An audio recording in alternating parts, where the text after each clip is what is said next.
In the proud spirit of America and in the proud spirit of our great country, I just got three things to say.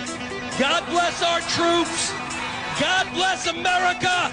And gentlemen, start your engine! Before we get into today's episode, I want to thank our newest sponsor, Invader Concepts. After spending years in the military, I've learned your gear has to work every single time. A holster isn't just about comfort, it's about retention, durability, and knowing your firearm is exactly where it needs to be. That's why I'm excited to partner with Invader Concepts. Their holsters are built with that in mindset, and the quality speaks for itself. If you're looking for a dependable everyday carry or duty holster, head over to Invader Concepts and use my promo code Sean15 to save 15% on your order. That's SHAWN 15 for 15% off. Enjoy the show. Awesome story. I fucking love awesome stories. I love former military. I love veterans. And then now you're doing some badass comedy. You're actually just fucking crushing it. And considering, you know, you're still a young buck in this game, like you're doing phenomenal work, and a lot of people are taking notice. So I just want to say thanks for coming on my show, man. Yeah, I really appreciate that. No, I appreciate that, man. I appreciate that intro. And yeah, I was telling Mitch, I was like, dude, I'm stoked to do this. I mean, came down here for this opportunity, and I love doing podcasts, and I try to say yes to every kind of thing that comes my way. It's kind of something I learned, dude. That's it's my thing, dude. Say yes to stuff. I did the same thing in the military, and it didn't really steer me wrong. So every time I've ever said yes to something where I'm like, I don't know if I want to do that, I don't see any, benefit in this, I just like, I'm like, you know what, fuck it, right? Somebody said yes to me at some point that helped me along my way. I'm going to say yes to this. Every single time I've ever done it, it's always paid off. Yeah. It's always paid off more than the things that I'm like, this is for sure going to pay off. It's always those things where you're doing something, not expecting anything in return, and it turns out to be huge for you in some way. I think that's the key is the intention that you have with the yes, right? That's kind of what I've learned. It's like, well, what's my intention in this? What's my purpose behind this? What am I saying yes to, and why? And most of the time when it's a good reason, for what I'm saying yes to, like, oh, cool podcast, meet some cool dudes, like that's a good thing to say yes to. Say yes, and then, like you said, good experiences come from that. Like, I didn't know Mitch. Mitch could have been a psychopath. Like, met him on the internet, like hitting me up. Like, all right, look, I'll do it. Mitch is a psychopath. I'll be getting diddled in the bathroom later. That'll be the one time, the one yes that didn't work out so great. Mitch used to frequent the Diddy parties. That's what a lot of people don't know about him. He was the guy that supplied all of the lube. It was the crazy thing. Wow. He brokered all the lube deals. That should be, the trend going around on social media right now with the, getting ready for my Netflix documentary thing. That could be Mitch's. The guy that sold all the baby hole at the Diddy party. So this intention thing, so has this always been a part of your thing, or is this something you learned along the way? Where does that come from? Because I don't meet a lot of military guys that talk about, doing things with intention. Yeah, no, intention really started coming to me, really after all of the madness. I didn't learn about the difference in setting an intention for things or what my motive was for something until I kind of went to that last rehab and started doing the social media thing and just really tried to start making changes in my life, positive changes in my life. I learned about intention with mushroom use too. I did a lot of dabbled in some mushroom stuff. Speaking my language, right? Love it, dude, and found that, like, man, when you set an intention behind that and do like a session like that, like the changes and the power that comes with that is crazy. So I just brought that intention mindset into my everyday life, Since we're on the topic, let's talk about your favorite psychedelic trip on mushrooms. You tell me yours, I'll tell you mine. Or you want me to tell me? I'll tell you mine first. Yeah. Okay, so mine's not very interesting. It's good for me. I'm like, actually, I'm going to bring up a topic because I want to talk about myself. Okay. Yeah, no, perfect. So So my buddy Lance, he came over. He brought over a big bag. I think he had like 12 grams of golden teacher mushrooms in there. I'm sure I you're mean, just familiar. like raw, like loose, like Yeah, just like yeah. cap and stem, just Okay. loose. Yeah. And so he's like, dude, let's just do a big hero dose. And I'm like, Yeah. I don't even know what a hero dose is. I'm in. Yeah. And so I think we each took like half of the bag and half the bag. So whatever Yeah. that is, like six. I took Ooh, about God. 6 grams of golden teacher. And then we're just waiting for it to kick in. We're like, whatever. We're outside having a beer. Full moon, backyard. It was like one of those subdivisions. So, you got fences on all sides. I had about 5 trees in the back. We're just sitting there shooting the shit, catching up. He was visiting from out of town. Before I know it, everything shifted in my landscape, and I got implanted in a video game that looks exactly like my house and my yard. Wow. Like completely like I am now a character in like a Zelda game. But the house in the game looks exactly like my house. The trees, this was the weirdest part out of all of it. The trees look like copy and pasted exact replicas of each other. So I had like 4 or 5 trees in the back. Each one of them looked exactly the same. Like it was like if we live in a matrix or some sort of simulation, that might have been evidence that we do, because Yeah.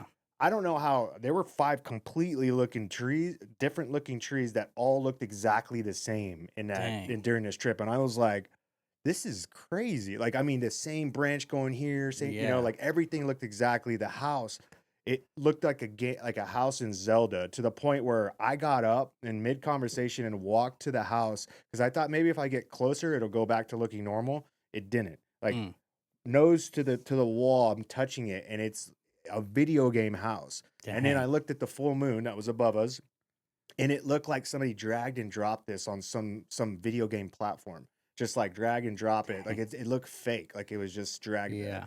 And so that was one of the coolest experiences I ever had. And then my buddy was puking for fucking like 2 hours. He couldn't stop puking, but me, I went on a fucking journey. Dang. After I just like tripped on the outside, I went inside. We were renting this house too, and it had like one of those fish on the wall in the bathroom. The fish was swimming, Yeah. and I watched this fish swim for a little while. And then like all the stuff, like in your bathroom sink, there's always little particles of something, hair or fucking Yeah. toothpaste or whatever. It was all alive. Everything was Dang. alive. It was just, and that was probably one of my first experiences on mushrooms where I was like, this is incredible. And I've Yeah. always been chasing that same experience. I've never been able to get there. Yeah, yeah, I've heard that, it's kind of like that, maybe not so much with psychedelics because they're not as, they're not like dangerous for you in a sense of like heroin or some kind of street drug like that. It's an organic thing that you're using. But they call it chasing the dragon. That's where chasing the dragon came from with heroin, because Right. you're always trying to chase that high, and Right, you're yeah. never going to get to that best one. Mhm. But I think it's a little different maybe with psychedelics, because you Well- can still have some pretty intense trips like Oh yeah. Well, after that. in my opinion, they always give you what you need, right? Mhm. Not what you want, what you need. And so for whatever Ah, yeah, reason, that's I good. must have been in a low point in my life. This was post-military. This is like very Mhm. recently after I gotten out. Probably I got out in 17. This was probably in 2018, maybe early 2019. So I was still dealing with a lot of TBI and PTSD and stuff like that. But when I started, like, I mean, I was pretty bad. I was an explosive breacher in the military, so Mhm. my brain got rocked, concussive Yeah. blasts after dozens and dozens of Yeah. these concussive blasts. So it took me 3 years to like I was using a lot of mushrooms. Like I was microdosing during the week. When I had to work, I would take little doses so it didn't affect me, and then I would take hero doses on the weekend. Mm. But that was one of the first ones, and I owe everything to mushrooms. Yeah, I really do. that's a statement. I mean, and like I can tell people that are out there that say you're going through issues and you're listening to this podcast, and this might be something where you're like, maybe that'll help me get through what I'm going through. Yeah. Be careful with mushrooms. So like, when Evan's talking about setting an intention, mushrooms are very sacred. And then you Mhm. don't really quite understand it until you have a bad trip and you Mhm. realize, oh, I'm fucking with a power that I don't really understand. Mhm. And when he's saying I set intentions, you have to set the stage for a psychedelic experience, because if you don't, you can have a very bad trip. And setting the intention is super important. Because I've had every kind of trip. I've had those fun ones like that. I've had ones where I can't stop crying and I don't know why. Yeah. I've cried for 3 hours nonstop to the point where I'm not even upset about anything at all. Yeah, yeah. But my eyes are crying. I've gone through a whole box of these tissues and it's just fucking everywhere. I'm like so it is very important. You could probably speak on that too. You've had a lot of experiences where mushrooms probably would have rocked your fucking world. Oh, dude, yeah, all the time. And so, I found mushrooms. This is the other thing too. Like when you're talking to someone about mushrooms who don't get it, that's one of the most frustrating conversations.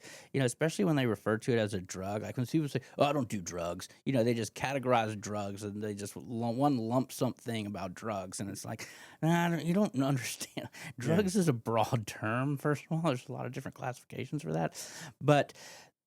And then I try to explain it to them because they just think like, oh no, I don't want to, see the devil and end up in hell in some crazy hallucination, and it's like, yeah, that can happen, but you're thinking about this all wrong. It's like, so maybe mushrooms aren't for you. And that's kind of how it was for me in the beginning, like in high school, people partying, whatever. Oh, you got some mushrooms, you know nothing about what it is, and you don't know what to expect when you take it, and you don't. So that might be my craziest maybe mushroom story, is because the first time I did it, I guess I was like right out of high school or something. And I was at that time very much experimenting, with taking anything, right? I just wanted to take something and just see what it felt like and see what it did to me. And because I'm addicted, what I found out is I'm addicted to feeling different than I do now. That was my big thing, is I just want to feel different than I do right now. And so, with this, it's like a Wednesday at this neighborhood pool during the summer. No one's out, no one's doing anything. Me and my buddies are swimming. And a friend of mine was like, yeah, I got some mushrooms the other day and blah, blah, blah. I was like, oh, you have some mushrooms now? Like, you have some? Like, yeah, I got them in the car, a little bag. But he's like, but you don't want to take them now. Like, you don't want to. I was like, no, let me just take them. Let me just take some. So no one else is taking mushrooms. It's just me, Wednesday afternoon. Being Mr. Cool in Guy. A pool, being the cool guy. I want to take mushrooms, So I take some. I don't even know how many I took, man. I mean, it was definitely just some stems and caps. I'm just eating the things and waiting a little bit. I don't feel anything. Take some more. Oh, boy. So I take some more. And then it finally does, start to hit me. And I kind of had a little bit of an idea maybe of what to expect, but not completely, And so colors start happening and changing, and I'm driving down the road. Like I thought you were in a pool. We're in the pool and we're leaving now to go to my friend's apartment because I start, I'm on these mushrooms, and they're like, we might just want to get Evan somewhere, let's just go somewhere and just chill. That's the worst feeling. Yeah. So, we're going to my buddy's apartment. And, the colors and stuff are happening and everything. And then I just go to the apartment. We're trying to hang out. Everybody gets around it. Well, Evan took some mushrooms. So now I'm the guy that's like, on mushrooms. Everybody's looking at, waiting for you to do something weird. What are you feeling now? What do you see right now? Like, dude, just shut up and let me just experience whatever I'm experiencing right now. That's the worst scenario I could imagine. So I'm just awkwardly on this couch. People are coming over. It's a very social apartment. A lot of people in and out. New people are showing up. Yeah. Oh, there's Evan. Don't worry about him. He's on mushrooms. He took mushrooms. So I'm just sitting there. God. You're on mushrooms right now? It's like, yeah. So I just, I'm on the couch, and then I decide, I'm like, I gotta get out of here. Like, I don't want to be here. I don't, And the one friend that gave him to me, he's kind of like trying to look out for me, right? Is this big black dude named Curtis Dawson. He played football. He was a big stud on the football team. Started from freshman year through senior year, playing linebacker. He's got 4 state championship rings. Ooh. Our school was really, really good. Boxes. He showed me shoe boxes of letters from colleges, offering him at sophomore year kind of stuff. He ended up going to Alabama, then got in some trouble. It's a crazy story. But he was the one giving them to me, and he was like one of my really good friends. He was just kind of looking out for me. So I was like, I got to get out here, dude. He's like, well, let's run up to this other pool here at the apartment complex we were at. I'm going to go meet some friends up there and talk to them for a second. So I just like ride with him up there. And we get out of the car, and he's talking to some people I don't even know. And so I'm just standing there outside the car, and there's a towel. Like, I'm in a swimsuit still, no shirt, and I've got a towel. So I don't know what to do. So I just start unfolding the towel. and then I would kind of stand there for a second, and then I would refold it, and then I would just kind of stand there for a second, and then I would unfold it again, and I just kept folding the towel. And so I told him, I said, dude, you gotta get me home, dog. I need to go home, bro. So I went home and I put on SpongeBob and just tried to, like, enjoy the little ride, and it was great. But it was crazy. All of a sudden, my parents weren't home. I was younger. I was right out of high school. I think it was graduation senior year.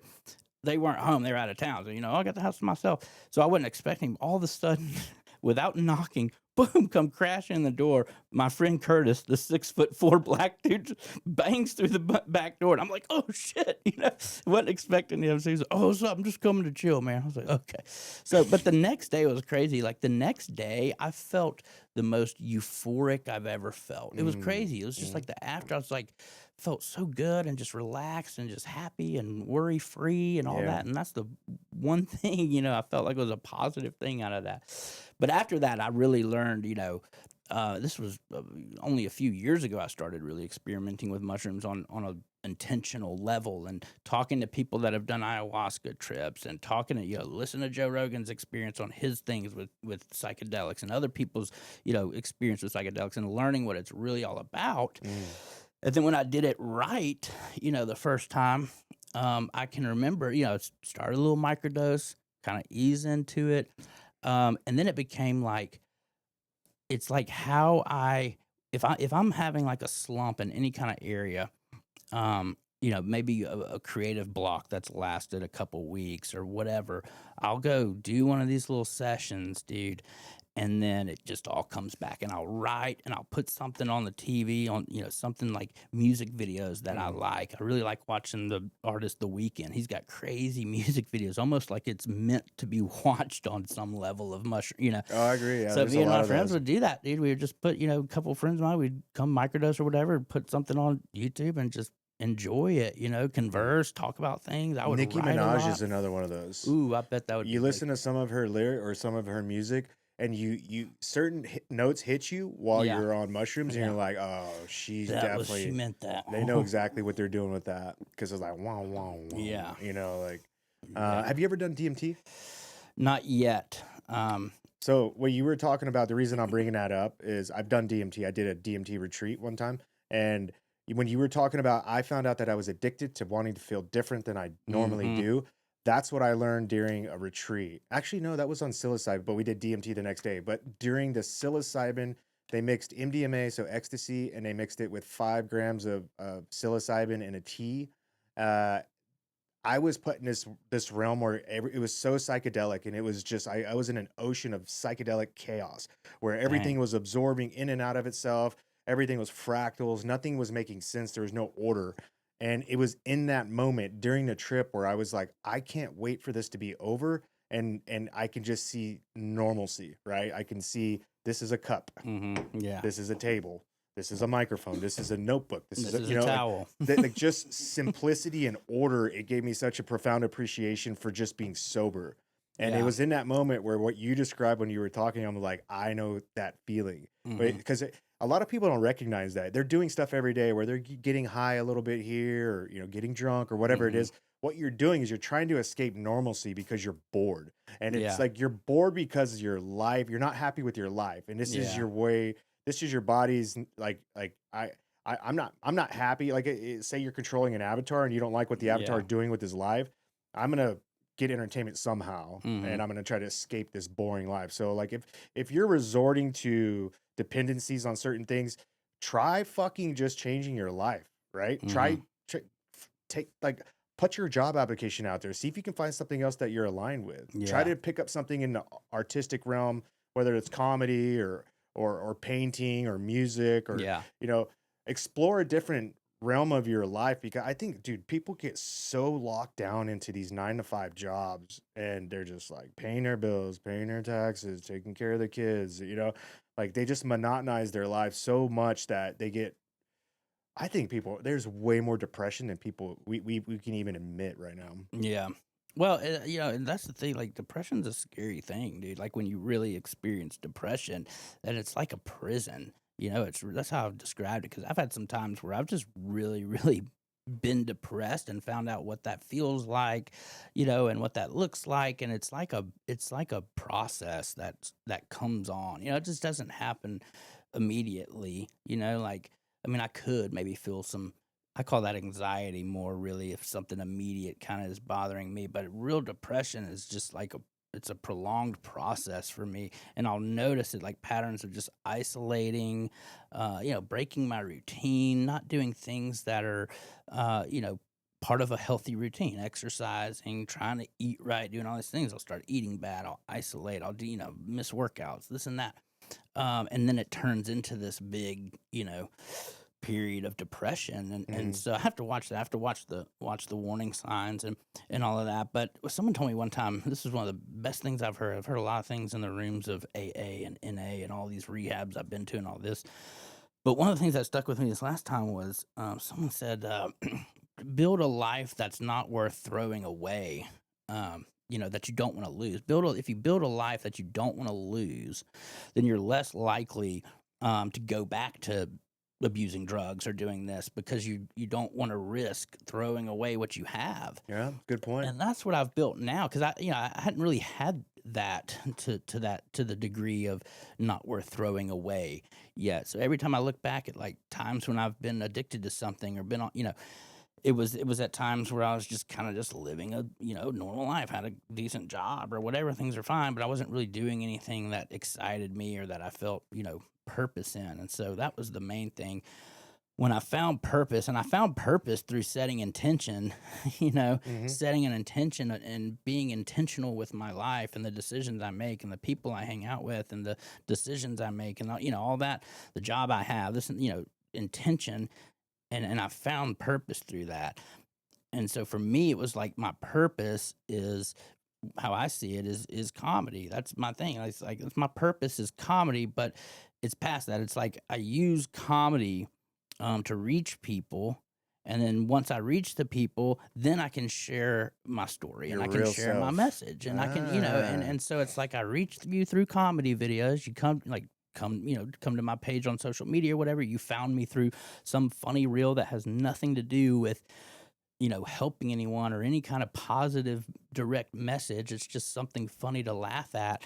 But then you come and you find some of the other stuff, and you find podcasts I've done, and you find this and that where I'm sharing my journey and my story. And then that's what's helping people, or what I found, just from the message I get on Instagram and everything. It's so crazy. It blows my mind, because that wasn't the point of my social media page in the beginning. It wasn't to use comedy to spread a good message. It was, I'm just like making funny comedy videos, right, and everybody's laughing at and having fun. But then I started getting messages from people saying, hey, look, I know this video is just meant to be, humorous or whatever, but it's really helping me. I was having a shitty day and I found your video and I was able to laugh, and now I'm not having a shitty day anymore. Or I did a lot of funny workout stuff when I was much heavier, after gaining weight, after getting sober. And I would do these funny workout videos where I'd take my shirt off and I would do some kind of funny, workout thing with my shirt off, just outside, in a public area or whatever, not where there's people around, but just on a tennis court in my neighborhood or something, and people would say, hey, I know this video is just humorous or whatever, but it's actually helping me. I'm super overweight, haven't been in a gym in a long time, saw this video and it's given me the confidence to get up and move again and not be afraid of how I look and feel, And I was like, wow, that's pretty cool. I didn't think about that when I made the video, but it's cool that it's doing that. And then so once I learned that about the content I was making, then I was able to get intentional about it and still make the funny stuff, but try to push that, positivity a little bit more. Interesting. Did you ever imagine your platform would grow to something like this, where you're supporting a niche audience out there that's looking to you as inspiration? Did you ever see yourself in a captain's chair of something like this? No, but at the same time, I always had just this feeling, like this sense of like, like when you just know something about yourself, or something to be true, and it's like, it's not like predicting the future, but you just feel comfortable with a certain aspect of your life, knowing that something's going to come from this. Like I've always felt comfortable talking to people, public speaking, making people laugh, doing comedy and stuff. Never been afraid of that. Always kind of been the leader type. If there's a group project or whatever, I'm going to be the guy that steps in and takes over, whether I was designated leader or not. That's just how I am. And so I've always felt that way about myself and knew, just subconsciously that something would come from that. And so that's kind of how I felt about the social media page once it started doing good. I was just making comedy videos in the beginning because fresh out of rehab, moved back in with my parents, sold the house that I owned, paid off all the debt I had, didn't have to get a job at the time because I had some money in the bank from selling the house and getting out of debt, just starting over, and in a perfect place to start over and to start doing social media, where it's like a lot of people have to do social media and have a 9-to-5 job. Right. I was doing social media in my parents' backyard, making funny single mom thirst trap videos in my parents' backyard.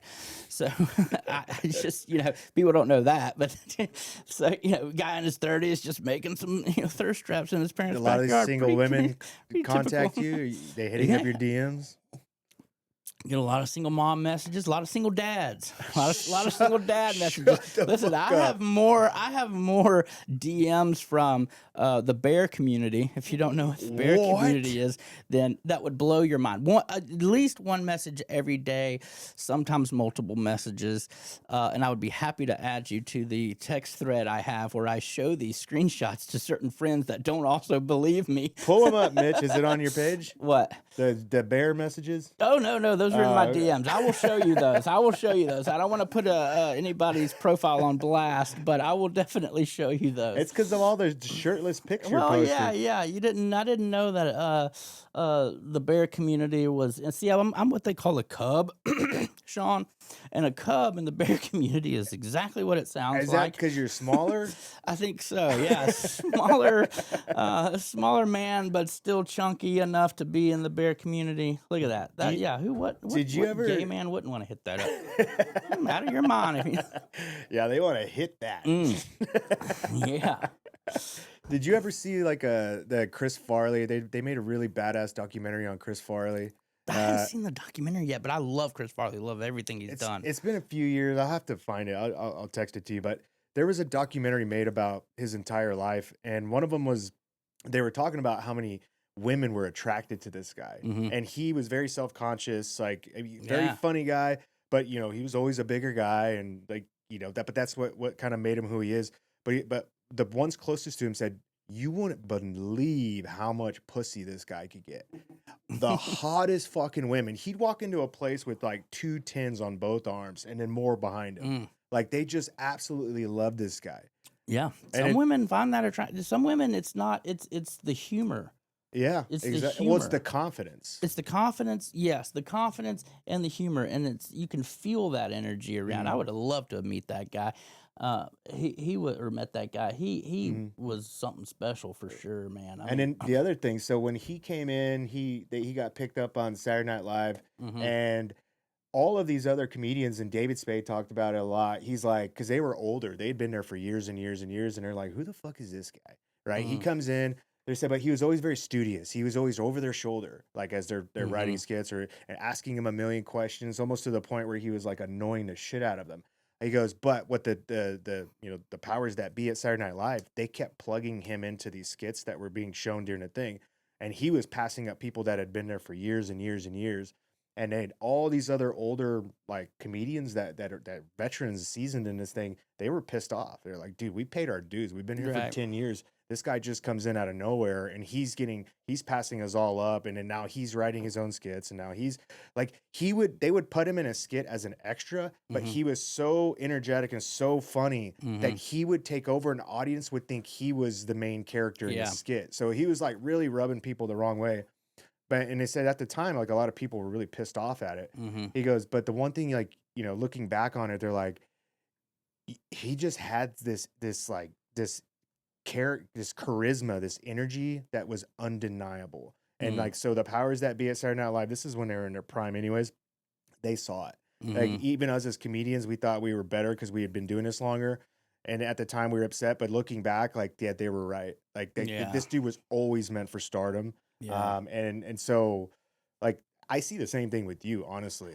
I don't know how long you've been in this, but I see a lot of those same characteristics in you. What's up, guys? I am proud to announce my brand new partner, Merrick Health. I've used other companies. You send them your blood. 2 weeks later, you get a call back from some lady that knows nothing about you, has no clue what we go through as men. When I called Merrick Health, I sent my blood off, same thing. But a week later, I sat in a 45-minute FaceTime with the dude that looks just like me. Okay, he's gonna get me. I'm not gonna get a new person every time I jump on a phone that's having to read notes. I'm getting the same guy, Josh, my guy. He's gonna be assigned to me for as long as it takes to reach my goals and then to stay at that level for the rest of my life, right? He's gonna help me optimize my hormones. If I need peptides, if I need TRT, whatever it is, these guys are experts on it. They have like 140 specialists that are out there, former LE, former military. If you are interested, I hope you are, jump on this journey with me. Go to merrickhealth.com. That's M-A-R-E-K and use code SJ. merrickhealth.com, code SJ. Love you guys. Enjoy the rest of the podcast. Yeah, well, I appreciate that. And I do get that a lot, and I've gotten it my whole life, man. And it's like I didn't really start listening to it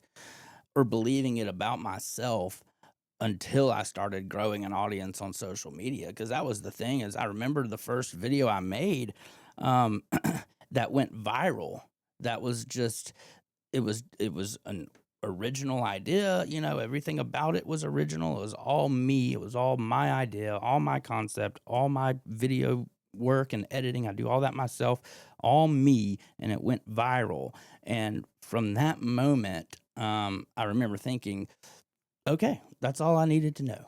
That's all I needed to know. That's proof. All I needed to feel one time was that this worked. Because you put so much stuff out there that just doesn't. And TikTok is the worst place for that, because TikTok's so up and down. And so, you know, I have plenty of videos on TikTok that I know are good, know some of my best work that just didn't do well. So that's like a false, you know, reading of something. But it feels like a fail. You know, it feels like a fail when it doesn't take off, right? Like it just feels that way to some people, and that's the feedback you're getting from, you know, the algorithm gods or whatever. But that's not true. But the one that went viral, when it did, I remember thinking, like, that's all I needed to do, man. That's all I needed was that one time, because now that proves, to at least to myself, that I am funny to other people and can make something that goes viral that people find funny. Yeah. So why can't I do it again? And I just kind of built from that.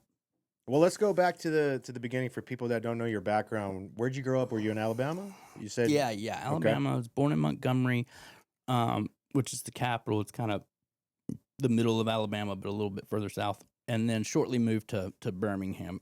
I always like to tell this because my mom hates this, but I usually tell it in any podcast I've done. But when she got pregnant, so I've got an older brother. When she got pregnant, she was on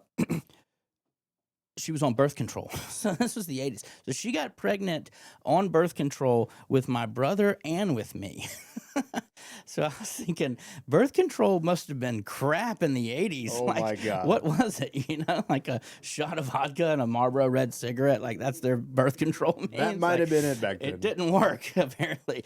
So she gets pregnant, like, oh, surprise, you're pregnant. And then, oh, you're surprised, you're pregnant again. And my dad's, like, working as a ranch hand on my brother-in-law's farm in Alabama that they still have. And he's like, I got to go back to school and do something to make some money to support this family I didn't know I was going to have, you know? And so he moves to Birmingham. Birth control by Anthony Fauci. That's right, yeah. Warning, may not work at all. I plead the fifth. Warning, does not prevent pregnancy. Must wear a mask while using and does not prevent pregnancy. I saw this AI internet wins every single time. You saw the congressional hearing with Anthony Fauci over 100 times. Yesterday. He pleaded the fifth. Yeah. They did one where they dubbed it over with Dave Chappelle's skit where he's like, fifth, I feed the fifth, 3, 4, 5, fifth. 3, 4, fifth. That's so good. That's so good. Is this one the coffee, right? Oh, yeah. Help yourself. Dig in there. Another cup.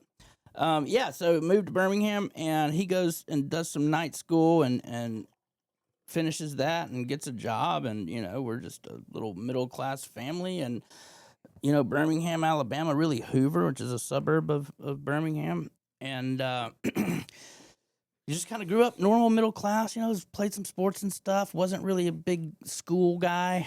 I'd see average through high school.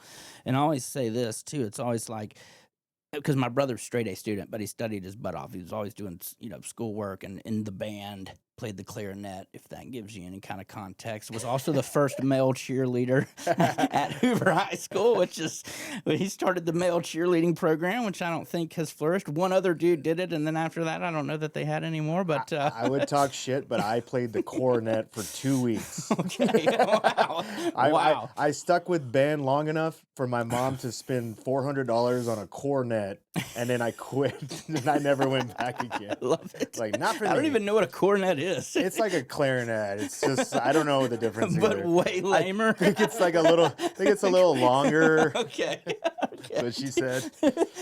Part of the Woodwind family. That's still us. That's great, dude. I gotta look that up. Just tell your brother I'm glad he stuck with it. Yeah. For us that quit. He could probably still jam out on the clarinet now. So he's making straight A's, and so the expectations. He's raising the bar, but in a different way. And so I'm C average kind of guy, and never studied, didn't really do a lot of homework. That was just kind of my thing. Last minute on everything. It's like I perform better if it's the last. I do it at the last minute or something. But I always say, to me, that's more impressive. like maybe I'm more smarter. Like, you talk about a real genius. To you, it's more impressive. You got to study and do all this work to make straight A's, but we both graduated and went to the same college. So, what's that doing for you now? I cruised through, still had a great time. Yes, but the world doesn't look at it that way. What were you voted in your yearbook? I don't even know if we did that, man. I didn't partake in that kind of. Okay. We had a big high school. We had like 1,000 graduating. Okay. But yeah, man, I just so I wasn't big into school, but very conservative Church of Christ upbringing as well. Really? If you don't know anything about the Church of Christ, it's like Southern Baptist, but even more conservative because they don't allow music instruments, right? So it's all a cappella singing in the church. It's very, hymns from the 1800s kind of thing. And wow. They still, had some, they're not like, it's not like, Amish people or anything like that. Were you in the choir? No, we didn't have choir because if you have a choir, you're going to hell. So Church of Christ people think basically, it's kind of the running joke is they won't say it much, but Church of Christ or hell. That is kind of the mindset. Like if you are Church of Christ, or if you're not Church of Christ, you're probably going to hell because Church of Christ thinks that they follow the Bible to the T, how it should be done. This is the church you go to, blah, blah, blah. But, I wonder what they're thinking about this UFO disclosure. That's right. Yeah. Probably not thinking much about it at all, actually. They're going to hell. UFOs, nope. Aliens are going to hell. This is the devil's work, obviously. They better join the Church of Christ or they're going to hell. But, literally, I mean, when I left the Church of Christ after college, during college years, since then, I would get letters. Anytime I got a little note or something from my grandmother, she's passed away now, the sweetest old lady, she would write in the letters, like I'd get a Veterans Day card, like, Happy Veterans Day, Evan, thank you for your service, P.S., please come back to the church. Every letter, every card, I could pull it up. I guarantee it has that at the bottom. Wow. So that was kind of the upbringing I had. So it was very, Christian church, no alcohol in the home, no cussing, that kind of stuff. We had like a youth group. There were fun moments. I mean, the first time I felt a girl up was on a Church of Christ bus on the way to a youth group trip. So it's like, there's some benefit to it. Those are the wildest girls right there. Yeah. So but what was crazy about that, so I'm in this, Church of Christ upbringing, and I had my dad was something was just off the whole, our childhood. He was very he would have moments you didn't know what kind of mood he was going to be in. He would have moments where he was never physically abusive, but could get verbally abusive. You just didn't know what mood he was in. So you just kind of tiptoed around him, or it was that feeling of, oh, Dad's coming home. I hope he's not in a bad mood. Right. It was kind of that every day. Mm-hmm. And the fear that you live with as a kid, especially with that, it's almost like, you like when he's gone now. I liked when he would go on trips for work. I liked when he wasn't there because of that, And so when I was around 15, we came back from a family vacation that we took every year with my mom's side of the family. It was kind of an annual thing that we would do. The same grandmother. I was telling you about, Grand Bertha is what we called her. Her name was Bertha Reagan Bell. Her husband was Willis, which is why my first name is Willis Evan Slaughter. A lot of people don't know that. Your first name is Willis? Willis, yep. Gone by my middle name my whole life, but yeah, Willis. So we go on this family trip to Destin, Florida. We come back. My dad didn't go that year, which was odd. Normally he goes every time. And we come back home from this trip, and he's not there. And there was like towels covered in blood in their bedroom on the bed. There was some broken glass somewhere. You know, it was just weird. Something was like, did he get murdered here? And like, he's gone? I mean, we didn't know. And so my mom just covers for him and says, "Oh, he's still on that work trip he was on, and why he had to miss the vacation." And so time keeps kind of going by, and we're just like, all right, whatever. My brother was on his way. That was the summer that my brother had graduated high school. He was 2 grades above me, and he was headed to college. And so it was kind of like, all right, where's Dad? I mean, Owen's going to school soon. He's moving into a dorm, kind of a big moment in a kid's life. You know, I was a sophomore going into junior year. And so Owen's getting ready for school. He's still not there. I stopped kind of believing my mom, right? At some point I was like, where's Dad at? You know, like, right. Come on. Yeah. And so we had a house phone, and I knew how to check. I knew the little passcode to the house phone. And so I just picked up the house phone one day and called the voicemail, put in the passcode, and there's a voice message from him. And he's telling my mom, like, hey, down here in Antigua, Central America, and I'm checking my aunt into a rehab down here. There's a rehab that Eric Clapton owns that's in Antigua that he started. Yeah, super nice, expensive ass rehab that Eric Clapton started because he was a bad coke addict, and started a rehab in Antigua, and he's down there apparently helping his aunt get into this rehab. Did she live down there? Or? No. So he just apparently took her down there, but then he admits on the phone that he's thinking about checking himself into rehab because he's got a problem with cocaine. All right. So I'm listening to this on the house phone. Mind you, we're a Church of Christ, family. Like, we don't have alcohol in the home. We don't have, and he's a coke addict. That was a turn, a twist of events there. And so I remember hearing that and then just kind of like going, oh, okay. So this is all bullshit, Everything that y'all have been preaching to me my whole life is bullshit.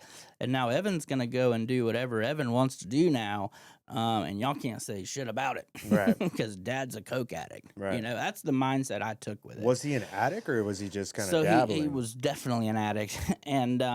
And we come to find out, like, that's what his problem has been all these years. Oh, he's a drug addict, how alcoholic. much was he doing, like an A-ball a day or more? At one time he had said he was, $250 worth of coke a day, basically. So that's, a couple 8 balls, couple 3 8 balls. It's a lot of coke. That's a lot of fucking coke. So he's, not that I would know. This is happening. Right. Yeah. I don't know the coke prices, but weird. Or the amounts you can use in one day. I would imagine. Yeah. It must be a lot. Probably like a quarter ounce or something. Yeah. It must be really addictive. That's crazy. So, we find this out, man. And so my brother, he's off going to college, and his mindset with it was, okay, screw Dad. He's out of my life. I'm going to go do me and worry about me and take care of me and do my thing. And I'm not going to put up with that, while me and my mom are at home, kind of having to deal with it, because although he's in Central America, he's still at that place where, he's trying to still be a part of the family. Do you think he was really getting into that rehab, or was he just down there partying? No, he was down there buying coke and getting that Central America, the direct line for it. And but he was checking his aunt into rehab. That part was true. And so it just got worse and worse. He would call all the time, yelling and screaming and this and that, and he would call me a lot. And we were like kind of friends too. So he's like my dad, but we shared a lot of the same interests: motorcycles, sports, all that kind of stuff. So we had a lot of things in common that we enjoyed doing together. How was he affording this lifestyle? Oh, so that's the other thing. He was at the time, when this was going on, because he had done a few different things, had started a business with 3 other guys, and it was in the early 2000s. So internet was, coming on the scene heavy, and they would basically build towers that had something that would provide internet for these school systems. So they were like bidding on government education money for the schools, getting them the grants to put in internet, and then they would go put in the internet. So they were doing well, and he's just cashing out, stock and just going through it, running through it. I think he had cashed out like $500,000, $500,000. Go fast. Yeah, and he's running through it, and so I remember, my mom's doesn't know what to do. She's trying to cut him off, but Church of Christ, you can't divorce unless there's infidelity, right? That's what it says in the Bible, so that's what they're gonna do. So unless he cheated on her, she feels like she can't divorce. And so, which is messed up, but she finds a receipt for a Rolex that was for a female, and because she had a Rolex that he had bought her, and then she finds a receipt for another one that he had apparently purchased, and then she finds out that he had, was unfaithful. So boom, I'm going to divorce him now. So she divorces him basically to protect half of the money. Smart. Yeah. So that was kind of what was going on with that. So he had to come back from Central America to sign the divorce papers. So he came back one time, and then he takes off again. But then he comes back, and he's back in Birmingham, and I'm the only one that would talk to him. I would answer his phone calls. I would go meet up with him and see him and hang out with him. And a lot of it was because, one, I was afraid of not, doing what he said. It was like a weird, fear of oh, I've got to answer the phone, or he's going to be even more mad, or I've got to go see him, or he's going to be even more mad. And they seem even more needy when they're in those situations, right? They need, they need reassurance their kids still love them. Right, exactly. And I was giving him that reassurance, and I was going and showing up, and he was also, though, because I would do that, he was buying me a bunch of stuff, gave me his Rolex that he was wearing, like $10,000 in cash at one point, multiple, scooters that he had bought randomly when he was buying a Ducati, and he bought, he was just buying shit. He gave me a BMW Z3 that I had to hide at my friend's house and go drive to school every morning because my mom didn't want me driving it. Holy God, your mom didn't know about it? She knew that there was the car, he was kind of throwing it in her face, like, I got having a BMW kind of thing. And she was like, you can't drive that. You don't even know if it has insurance. I mean, blah, blah. I was like, okay, I won't drive it. I just went and parked it at my friend's house, and I would, in the morning before school, drive over there, get the BMW, drive to school, and then take it back at the end of the day. So, that was going on, but it finally got to a point where I just couldn't do it anymore, dude. He was getting worse and worse, losing a bunch of weight. He got to where he wasn't even driving anymore. So he had purchased this warehouse after he bought these motorcycles and scooters. He didn't have anywhere to put them because he was living in a hotel, a nice hotel in Hoover. And he didn't have anywhere to put them. So the guy, he found this warehouse, walks down the street, sees the sign on the door, and it says Excalibur Limousine Company. He calls them, and the guy's like, yeah, you can use the warehouse space if you buy the limousines that are in it too, and rent this warehouse from us. And so he does. And so now he's got a full-time limo service carrying him around the, wherever. So it was just getting wild, and it wasn't fun anymore. It was just getting crazy, right? He pulls up to get gas. The limousine pulls up to get gas one time, and the limo driver goes around there to fill it up. And he's like, no, let Evan do that. All right. So I go pump the gas. He's like, You ever pump gas in a limousine? Oh my God! Now you have. You can tell your friends you pump gas in a limousine. So, it was off the chain, and it finally got. He was just being loud in public and just making a scene everywhere he went, and just mood swings all over the place. So I finally got sick of it, and I go back home that one day after that trip, pumping gas in a limousine and all that. He was changing hotels from one hotel to another, and I think he got kicked out of the other one for bringing strippers in there. I think that's what I've concluded, right? So we're changing hotels, and he insists on driving, and he's driving this little BMW, right? And he's fucked up, and he's flying down the interstate, pulling up next to semi trucks, flipping them off, man, and just racing down the interstate. I thought I was going to die. Normally, I'm not fearful in those situations, especially with him. I was real comfortable with him speeding and stuff, you know. I didn't care. But this time I was like, this is too much. And so we get to the hotel, and the last thing he says is, don't tell anyone where I'm at, right? And I was like, all right, done. Love you, Dad. Yeah, I'm never coming back here again. Don't worry. Like, that was my mindset. So I go home, man. I feel like our families would have got along really great. I think they would have been like probably neighbors some point. So I go home and tell my mom. I was pissed off. I was like, what are we doing? I was like, why isn't anyone helping him? He clearly has a problem. Why hasn't anybody tried to help him? She's like, I just don't know what to do. I can't blame you. She didn't know what to do. And I was like, well, we got to do something. Like, we should be calling people, getting people together and going and forcing him to get help. That's what I said. I didn't know that that's what an intervention is. I didn't know anything about that life yet.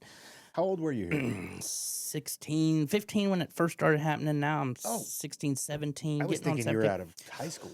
No, this is going on in high school. Oh, Probably wow. another reason why I didn't do a lot of studying, to be honest. Yeah. You know, that might have had something to do with it. So I remember one time my mom asking me when all this was going on, we just got done arguing about something with Dad, you know, and she goes, did you get your homework done? And I was like, no, I didn't get my fucking homework done. And I punched a hole in the wall. You know, I was like, are you kidding me? So that was, so I go home and I tell her, I was like, we got to call some people. I said, because I'm not doing this anymore. I'm not answering the phone, you know, because when I would do that, it took a lot of pressure off everybody else. He wouldn't mess with my mom as much or blow her phone up or call my brother or whatever. So they loved me being the one that was, you know, sacrificing myself to go and, you know, hang out with him and talk with him. And I just said, I'm not doing it anymore. You know, you can deal with it. I'm not answering the phone anymore. I'm done with it. And so she's like, fine, you know. And so she calls some family members, some of his brothers, which wasn't a great decision apparently, but some, you know, her family, we get some other people involved from the church. And I tell her exactly where he's at. You know, here's the hotel he's at. Y'all go do it. I'm not doing it, right? So one of the guys that helped, his name is Tom Allen. He's passed away now too, but he's kind of become like a grandfather to me. He had been to rehab in his earlier years, was an alcoholic, recovering alcoholic, so he knew a little bit. And he orchestrates this thing, goes down to the hotel. They talk to the hotel manager, say, this is what's going on. We got this guy that, you know, we got to get him some help. He's in one of these rooms. Can you tell us which room he's in? They do. They get the room right next to him and wait for him to come home. And he comes home finally at like 2 a.m., you know. They hear him come stumbling in, and my mom's brother goes over there, knocks on the door, has nothing to do with the situation, completely neutral. They told Tom, one of the recommendations about the intervention was send someone that's a neutral party that he can't get mad at, you know. Uncle Jim goes over there, knocks on the door. My dad opens the door and goes, Jim, if you don't get out of here, I'm going to fucking throw you over that balcony. And shuts the door. So Jim just walks back next door. He's like, hey, guys. Didn't work. He just threatened to kill me. Pack it up. Didn't work. Yeah. So, but because he made that move, they're like, well, let's call the cops. You know, he threatened to kill you, so let's call the police. And so they did. And at that time, you know, my dad's blowing my phone up. You know, you betrayed me. I want it all back. Blah, blah, blah. You know, you did this, this, and this. And so I'm not answering. You know, I'm not even looking at the voicemails. And then Tom calls, and he's like, hey, man, you might want to come down here. And I was like, I'm not coming down there, Tom. I'm not doing. He's like, no, you need to come down here and see your dad, blah, blah, blah. So I get down there, and I get to the hotel parking lot, and he wanted me to come down there because he knew it was going to be the last time I was going to see him for a while, I think. And I think my dad was asking to see me or something. But I get down there, and he's just surrounded by all these people, surrounded by these cops. And it just was sad. It was sad. You know, he was clearly in need of some help, clearly not in his right mindset, asking for a Bible, wanting to go to church, you know, just all this stuff. And they were about to haul him off to jail, well, to the psych ward, actually. And so they take him to the psych ward, and he detoxes, and he gets, you know, court ordered to go to a rehab, and he goes to Hazelden, Minnesota. That's where I was telling you, Mitch, I wrote tried to get that book published in the earlier days when I was writing this story out. It was a really nice rehab. a lot of celebrities go there. A lot, big names go there. It's expensive. It's in Minnesota. And of course, he's going to put himself up in the nicest place that he can afford. Right. It was 90 days, 3-month program. And they had a little family week. So we had to go up there for family week and do some counseling and therapy with them. Got to see him some or whatever.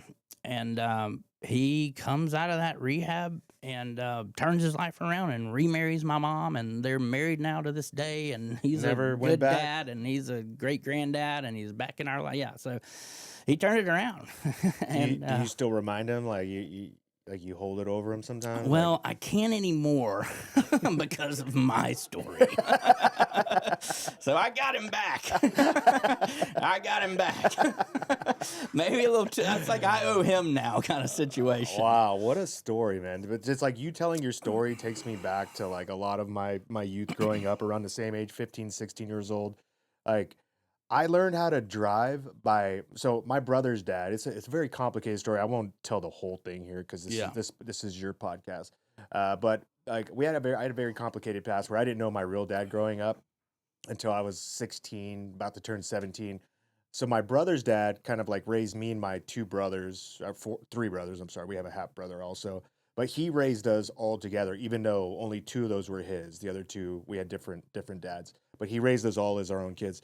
And he was like one of the biggest influences in my life to be a good person, to be honest, right? To treat my elders with respect.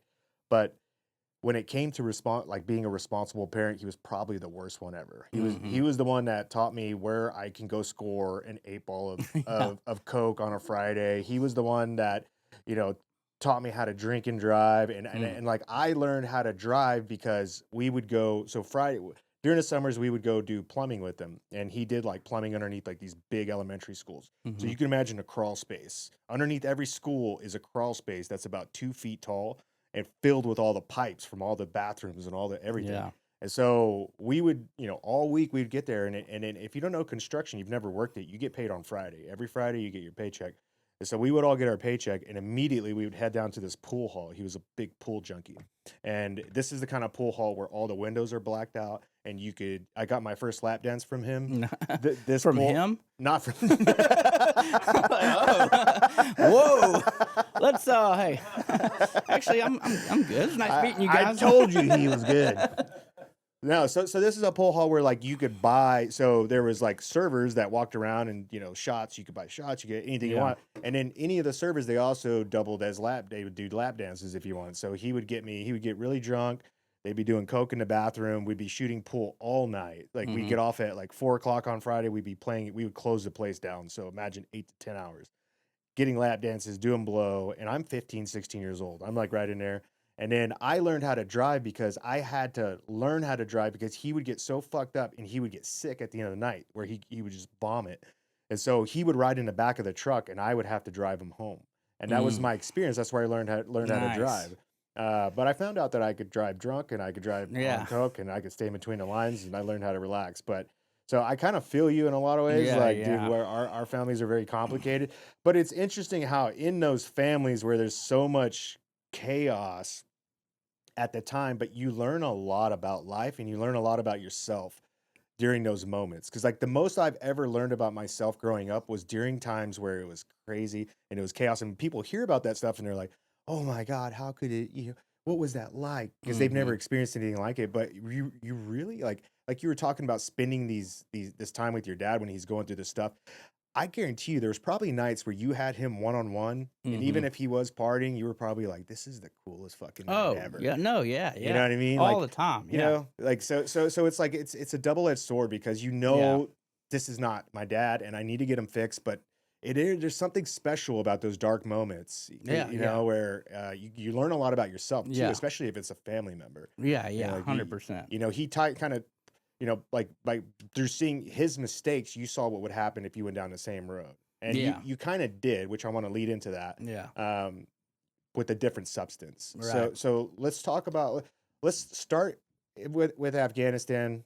Let's start at the beginning of that deployment and go from there. Okay. I joined the military or whatever, just on a whim.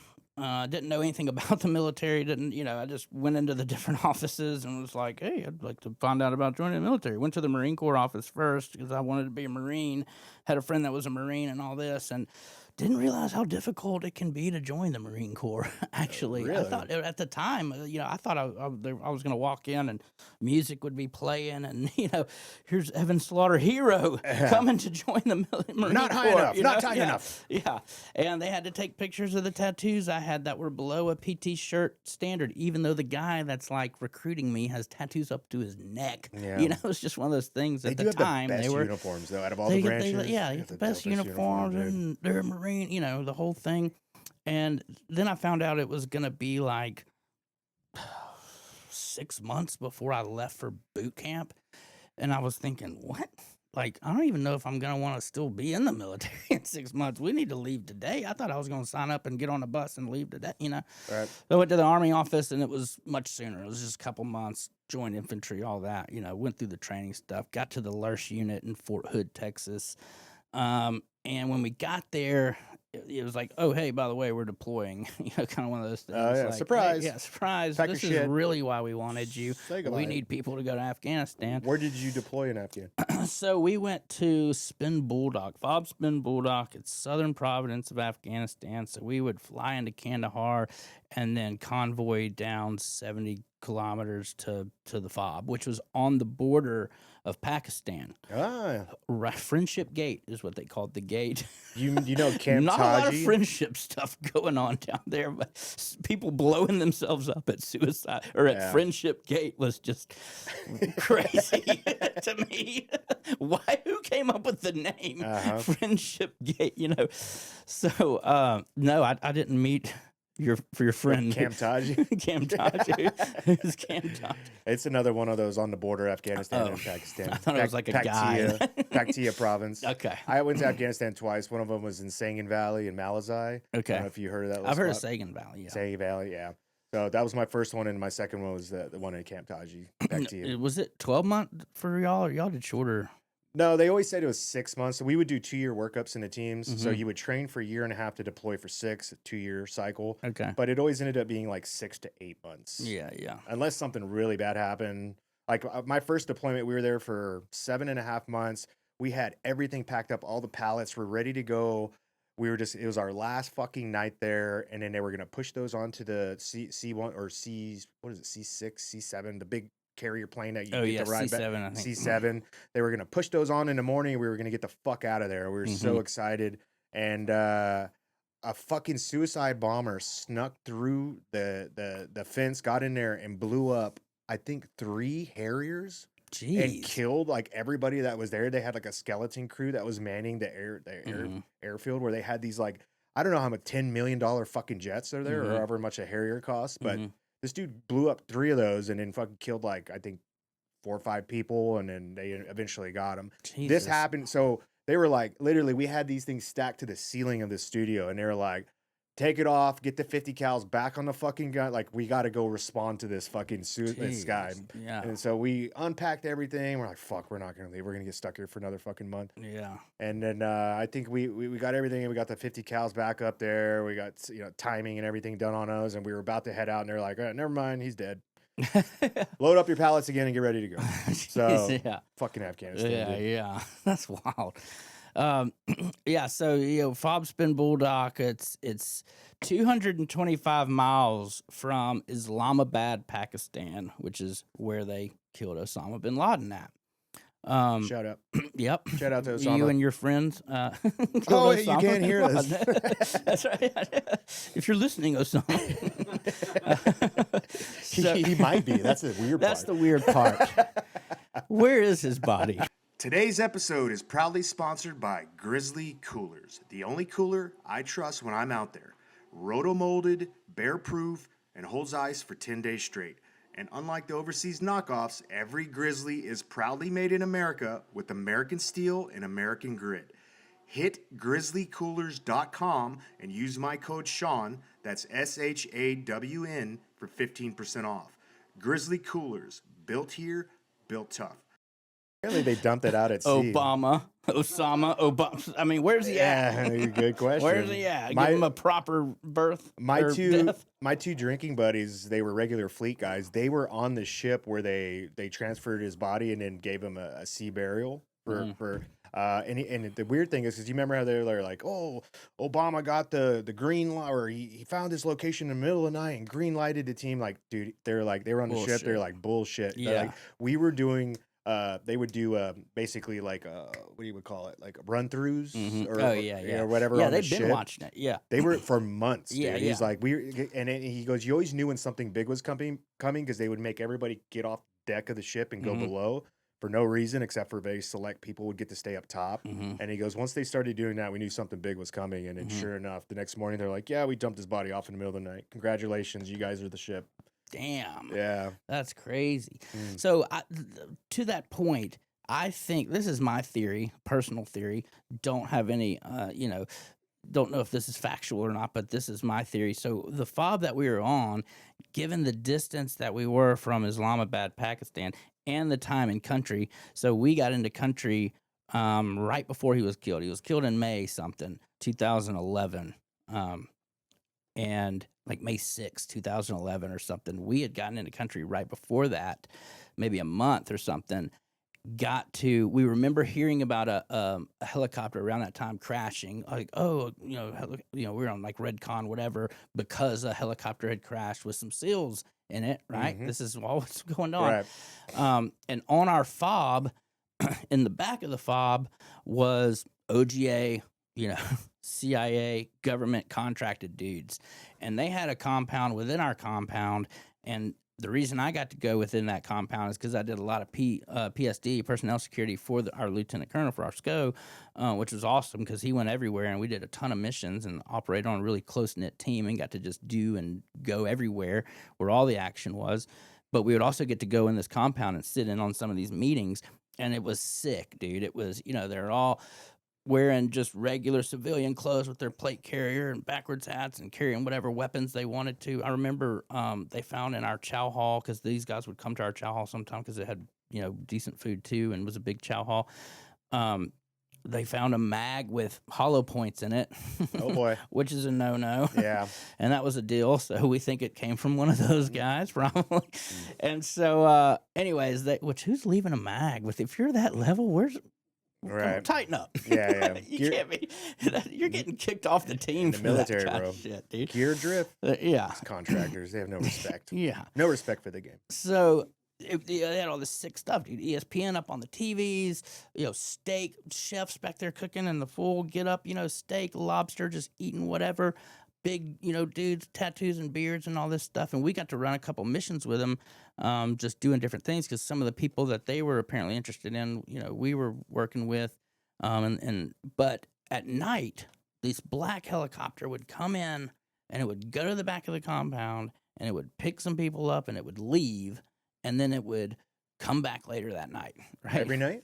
A lot of nights. Okay. Not every night. So they were doing ops. And so one time, because the medic, I was close with the medic, he was on our personnel security attachment, he was a captain. He kind of ran the aid station, and he was cool. He was like a medic that, would keep his mouth shut and, and he gets a call. I'm sitting there hanging out with him, watching something late at night. He gets a call. Hey, we need you to meet us at the aid station. Stat. One of the OGA guys got stabbed in Pakistan. And we're like, ooh, we're not supposed to be in Pakistan. Right. What's he doing? So, yeah, exactly. So I think that there's some correlation there. Right. Somehow, like 225 miles, perfect helicopter distance for, them to run in and out like that. Briefcases of money. Yeah. So that's right. So who knows? But that was kind of my theory. So we did a lot of cool stuff. We were running around. And when we first got there, when I got blown up, we had been there a month, and we were still in that phase where we're swapping out with the unit that we're replacing, and it was our sister unit, basically. It was another LURS company out of Fort Bragg. We get a call on the radio. This is my first deployment. I'm still pretty green. We're only there a month. We get a call on the radio that we've got a KIA, and here's the location, blah, blah, blah, and we need, what was it? Support. Yeah, but what's the term when you're on probably didn't do this rotation, but you might have, where it's everybody's turn. They take a turn. Quick reaction force, QRF. Oh, QRF. I was on QRF Mhm. that day. And so we're spinning up. And I remember leaning over my buddy and I go, "What's the KI-80?" He goes, "Killed in action." And I was like, "Oh, fuck. Someone just One got of our killed." guys, yeah. I don't know who it is. Someone just got killed and we're going. So we spin up, and I'm the gunner of the lead truck of the convoy, and we had a mine roller attached to the front of the truck. What were the trucks? What kind of trucks were they? They were Oshkosh Mavs, kind of the earlier generation ones, and they were in the process of adding those nets to them. I remember that net technology came out for the RPGs, so not all of them had nets, but we were having to go take the trucks to get the nets added. And the guy that went with us from the other unit, from the sister company, was a former BAT guy that was in, a platoon sergeant now in the LURS unit that he was with. And they were the ones leaving. He had been blown up like a month ago, was still kind of recovering from that. But he tells our guy, like, "Hey, I'll drive. I know exactly where this is at." So he swaps and he's driving, and my buddy has moved to the back passenger seat. And I'm standing up in a turret, and I'm standing up on these ammo cans because I'm short, and I want to be able to see full above the thing. And I'm gunning an M240 Bravo at the time. And we go out, and they were basically swapping checkpoints with another unit, and the sister unit was showing our guys, this is the checkpoint, this is where you're going to be running. So we're off. There's just one main paved road, and that runs from Kandahar down to where we were at all the way into Pakistan. But once you get off that, you're in the desert. So we're driving. He's driving fast as fuck, dude, flying in this thing with a mine roller and everything attached to it, just harsh. And I'm just hanging on for dear life. And we go to cross this wadi, and we're like 50 meters from, you can see where. So our guys got hit by an IED, and it rolled the truck over. And when it did, it had blown the doors open. The force had blown one of the doors open because the guy that got killed, Corporal Gross, he had, I think, forgotten to combat lock his door. So all that energy from the blast forced his door open. And so when the truck rolled over, it dumped him out. I don't think he had his seatbelt on or something. Dumped him out. Truck squishes him, right? It's rolled over on its side, and they're preparing to get, ambushed. And so we're coming up to provide support. We go to cross this wadi, and then boom, And I just remember, like, I didn't know what happened at first. Like, it was just loud and like a chemical sensation, like a burn, dude, and it smelled, and it was just, I didn't know what was going on until our platoon sergeant in the TC seat up front gets on the radio, like, contact IED. And I was like, oh shit, we just got hit by an IED. So I'm like looking at my natural reaction was like, look to make sure I have my legs, because you always hear, you get limbs blown off or whatever, but I'm in a truck, so obviously I'm all right.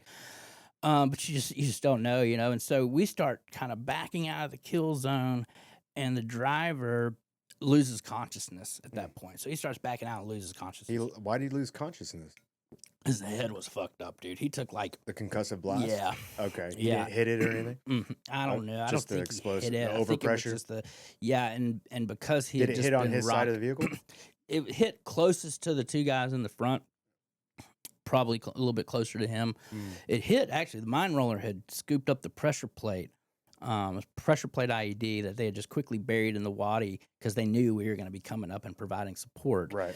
And the mine roller spinning and churning, digging through the sand, and it had grabbed the pressure plate by the cord, and it pulled it up, closer to us, and then set the blast off as we were almost boy. over the blast. So it blew the mine roller, 7,500-pound mine roller, up into the air, and just separated it from our truck and all that. So it was front end of the truck's radiator fluid going everywhere. So it was close to them, but yeah, just concussive blast. And because he had been blown up like a month ago, he was really rocked. And so I was okay. I'm checking out, myself out, and they get us back to the aid station because I knew something was wrong with my leg. And we just hopped in another truck. They put us in another truck. We ground convoyed out. They flew the dude in the front seat to Kandahar. And I don't know what happened since then. I assume he's alive and okay, but you don't know, how much TBI he's got from that or whatever, because he left unconscious from there. And we get to the aid station. By the time we got to the aid station, I couldn't walk. I mean, my leg was swollen up to my knee. And it was because I had rolled my ankle severely on those ammo cans that I was standing on Oh, fuck. when I came off because the blast. And so they just had, did the x-ray thing and got some, diagnosis where they determined that a tendon in my left leg was dislocated. It's called like the peroneal tendon or something, dislocated in my left leg. And the option was go to Germany, potentially have surgery on it, and then go home. Or you let it heal dislocated and you'll be okay, is what they're telling me. Like it can give you trouble down the road maybe, and then have it looked at or something, but ultimately it can heal and you can be all right. You'll be more susceptible to injury after that, and sometimes it does hurt, and I'll get up or have a rough morning. If I've worked out or ran or whatever, it hurts, but ultimately okay. So I turned down the option to go to Germany, and I just stay there, and I'm wearing this like medical boot, on my foot for a month or two, and then finally, I drove a lot from that point, and then kind of just got off the medical boot and was okay and back running and doing, running. Didn't really miss any missions or anything like that from it. So it was good. It was good, man. And I got to like go on some other, cool missions and finding drugs and, searching caves and all that. Searching caves? You get any Searching ECAs? caves. No, we did have, well, one time there was like a group of guys meeting in this cave that were apparently VIP. We're looking for this one dude codenamed Green Rainer, right? Mm-hmm. And there's like 7 dudes in this cave, and it was where we had confiscated earlier in the year 50,000 pounds of opium, and it was, dude, it was a ton. It ended up being like 5th largest drug bust in OEF history and all this crazy shit. We took it, from the cave down to the village, set it on fire in front of them, so they loved that. Yeah. But we searched those caves again, and sure enough, came up on this meeting of guys and just got ambushed. I mean, they really, had the higher ground. Our team's working their way up the mountainside. I'm down at the base, kind of support by fire down at the bottom, and they're just getting rained on from these AKs from up above, right? A couple of our dudes took some rounds, and we did a call for fire, and Kiowa helicopter comes running by. The first one does like a minigun run into the cave, kind of pushing all the guys back into the cave, and then the second one just shoots a JDAM right into the thing and just blows it to pieces, dude. And of course, our next objective was, we got to see who we killed. We don't know who we got. You guys go back up there. AKA, we want that opium. Yeah. So we're literally, dude, like taking an arm and going, I've got a blue flannel shirt here. Has anybody got a blue flannel shirt? Like, there's a torso with a blue flannel shirt over Isn't that here. the worst fucking smell? Yeah. Oh, my God. Dude, and then just the thought of tuberculosis, because that's like a big thing over there. And I was like, I hope we don't have tuberculosis, actually. I don't know how you get it, but this feels like it might be one way to get it. Tuberculosis is making a comeback. Yeah, that's right. Yeah. So we carry all these bodies, dude, in pieces in these body bags, and we'd run out of body bags, and so we're using blankets and carrying these bodies in pieces down to the trucks, and we end up putting them on the trucks, taking them to the hospital. They do DNA tests. No, we didn't get the one dude we're there to get. He had squirted out. There was one guy that got away, but we turn it over to the local Afghani border patrol, and we're like, hey, don't let anybody near these bodies, right? Yeah. We don't, we got to work, don't let anybody know about this kind of thing, right? We don't want to piss anybody off. No one needs to know. Next day, we get a call, like, our SCO gets a call, like, hey, Haji Janan, the Afghani border police commander at the time, corrupt as fuck, uncle, like, leader in the Taliban, all this shit. He's got those bodies that y'all brought here yesterday stacked up out at Checkpoint 7 along the main road of Kandahar. Oh, he wants to get paid.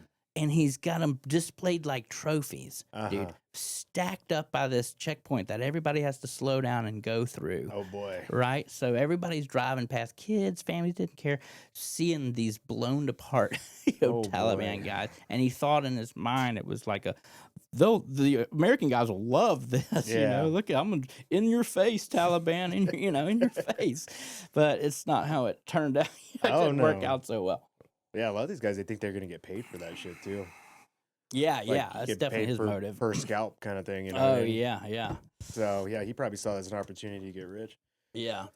Well, that's fucking crazy, dude. Like, you had some good experiences. How long was that deployment? It was 12 months. We were the last 12-month deployment before they moved to 9. Are you still So, keeping contact with all your old teammates? a Any of these few of guys? them. Yeah, I actually saw our platoon leader got changed out after the IED incident, and we got a new platoon leader who's there most of the time. And he was great. He was an intel guy, so he was kind of learning the infantry side of things, but just really good leader, knew to listen to the guys that had more experience than him. Smart. And I ran into him actually here in Austin, and we got drunk at karaoke bar not long ago and just hung out and had a good time. So it was good seeing him. And so you get back from a 12-month deployment. You're still basically a new guy in the military. Like, so how long did you do total in the military? 4.5 years. You didn't want to resign after that? No, because I knew like I wasn't deployable at the time from the being injured. And then I'd started having trouble with the opiates. So like that's because I got injured, right? Did you bring any back from Afghanistan? Did you Well, sneak them back? No, but there was a time when we were burning that opium, and I didn't even know what I would do with opium because it's not ready at that phase to be. It's just street like heroin. from the poppy, right? It's like tar, Yeah. black tar, big balls of it, very heavy, and you can get high from that. I'm pretty sure it's like the raw ingredient, but it goes through a whole nother process, right, to become heroin. Yeah. And so, but at one time there's like all these big, trash bag size, hefty bag size full of, stuff. And then there was one or two like, little plastic baggy sizes just with a chunk of it on there. And like, I'm holding it by the back of the truck, supposed to be carrying it over to the bonfire that's going on. And I'm just staring at it like, this will fit in my cargo pocket. Right? Like, I mean, I'm looking around about that time, Sergeant Major going to Slaughter. Put that on the fire, bud. What are you doing? That's where I was taking it to the fire. So, they very much can prescribe you, opiates over there, and that's where I learned because before the military, I do like to preface it with this: is I didn't become addicted to opiates because of the injury in Afghanistan. I was having issues with opiates before the military and actually had gone to rehab once already at about 21 years old because of Oxycontin. It was my first time getting addicted to something. Had found Oxycontin, couldn't get off of it, knew that I had a problem at that point and discovered that opiates was my thing. Opiates was the thing that I had problem with. Opiates was the one thing that I couldn't quit whenever I started it. And went to a little 30-day rehab. And actually that's what encouraged me to join the military because I ended up being in a house with a bunch of active duty Army guys that were sent there that had trouble while they were in service. And this happened to be the rehab that they were sent to. And the 30-day house is where they kept them. And I was in the 30-day house because my insurance would pay for 30 days. So I just got to hang out with a bunch of Army dudes and hear stories and talk and this and that. So I came out of rehab like, I think I'm going to join the Army, And I left there and joined the Army. But I had issues then, and then went to the rehab, stopped, joined the military, was doing great, best shape of my life, everything going good, and then got injured. And from that moment, I knew, like, once I started getting prescribed, Percocet and this and that again, I remember thinking, "Fuck." Were you getting prescribed that through the VA? I was getting it in the Army at the time. I was active. They were duty. prescribing that? Yeah, they were giving it to me in Afghanistan. Wow. Yeah. Holy shit. Because when I got out, same thing, I was dealing with PTSD and TBI, and I would go there and they would give us the most generic, boring shit ever. Yeah. Like, I never liked any of the pills that they were giving me. And all. Yes, all that shit. GABA, it made me feel like I had electricity shooting up the back of my neck. You gotta take a lot of it to feel anything. Yeah, so that's weird. It goes great with other opiates, though. Actually, I found out. Oh, really?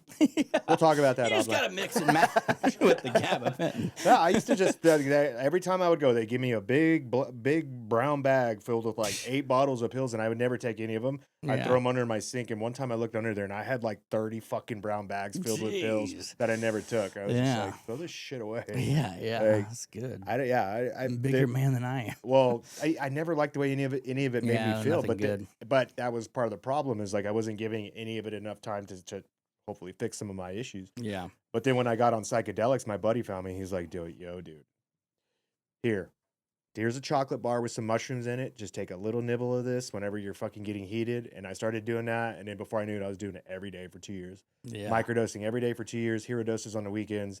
And it changed my life. But I That's always awesome. wondered if those, if they would have given me something better, if I would have gotten Would you hooked had a on that problem with it? stuff. Yeah. Yeah. Well, good thing that some people just aren't. That's where I kind of learned that I believe that it's really something that I think you're born with. For me, it was obviously my dad had issues, but I just But his I was have with the no uppers. control. Yeah, his was uppers, but it was still like something about it, something about that gene where it's like you can get physically addicted to something. Because for me, it's like, dude, with opiates, if I start taking them, I can't stop taking them. Like it takes going to rehab and getting separate, if I'm lucky enough to even make it to rehab. And so that's kind of what had happened. They started prescribing me stuff and I felt justified in taking it and thought, well, I'm doing this the right way. I'm legitimately injured. They're prescribing it to me. When I got back from Afghanistan, this is where the problem came, because when I got back from Afghanistan and I'm still getting treatment for my ankle, the Army gives me a referral to pain management. So I was going to a civilian pain management clinic just outside Austin in Round Rock, and that was a time where opiates were very much overprescribed and all that, and I was getting 120 Roxycontin, basically Oxycontin, but the generic form, Roxycontin, 120 30 milligram pills, take 4 a day. I was getting 120 a month and would go Holy through them in the weekend. Fuck. Yeah. I'd be out after 4 days taking those things. I could take a fuck Doesn't ton. that just put you to sleep taking that Not much? me. That's the thing. That's where I've learned too with opiates addicts. It seems like most of them have the same experience where they describe having energy from it, and that's kind of what it does for me. I can That's get what it energy is from right it, there. dude. So you're feeling good and you're not falling asleep. I took Yeah. Oxycontin once. That was a buddy gave it to me, or some chick that we were hanging out with gave it to me. I was asleep by 7 p.m. Like I couldn't Yeah. keep my eyes open. Yeah, yeah. It definitely do that for taking it your first time, or you don't know the dose that you're taking. You take a heavy dose. Oh, so I and it should puts you try. to I sleep. should try again. You is gotta what you're start saying? slower. Okay, Yeah, all yeah. right. I can show you how to I can show you how to get it to where you get the euphoric experience and not the fall asleep experience. We do You gotta not fi- condone That's right. this. The key is you got to yeah. battle the first sleepies, and then if you fight through the sleepies, dude, the nods, if you can fight through that phase and just stay awake, baby, the ride just begins. So, Evan, tell me about pickleball. yeah. This got off course quickly. yeah. So yeah, I get prescribed all that stuff, and I start having a problem with it immediately, and it starts becoming a problem for me in just everyday life and all that. And so I end up telling my platoon sergeant in my unit, I turned myself in. I said, I've got a problem. That takes a lot of bravery right there. Dude, especially telling, a former Ranger bat guy with a Ranger tab and sniper and a Ranger bat, and that we just got back from deployment with, and blah, blah, blah. You go up to him and you're like, hey, Sergeant, here's what's going on. Yeah. And Just what he wants to hear. he looked at me and he said, just stop taking them. That's what he said. And I was like, oh, yeah. That's what I'll do. I didn't think about You're that. right. Why didn't I? It's like, you don't understand what happens when you stop taking them after you've been taking them like I've been taking them. That's not an option. So, it just showed that he didn't understand it. And, I don't blame him by any means, but that was the help that I got. And then it was like, you're on staff duty, dude. What are you doing? Go to staff duty, But he did. I think he might have reported it up to the chain of command after I did that, because I got in front of the first sergeant, and that's when I went to like a PTSD facility to deal with it. The plan there was to get me back to a sustainable dose and get treatment for the PTSD. I'm good, and get treatment for the PTSD that was going on, that was starting to happen. And it was like a 14-day thing right there in Fort Hood, and it didn't do much. I left that facility with a prescription for like 100 Norco. Jesus Christ. I was getting Norcos while I was in the rehab for it was a joke. And What year is this again? this was 2012 now, because we got back in Okay. 2012. Okay. And I will say this: I manipulated them. Once I found out that I had a chance at getting something while I was in rehab, I just played the game. Like I Right. told them this was, I just need to get down to a lower dose, and they helped me get down to that lower dose, and I left there with a prescription in my hand for 100 ortho, just bebopping my way back to the barracks, happier than ever. Hey guys, back from the PTSD thing. Gotta go to the pharmacy real quick. Then I'll report right in. So, anyways, dude, I end up just getting out a little bit earlier than my contract, and it worked out fine.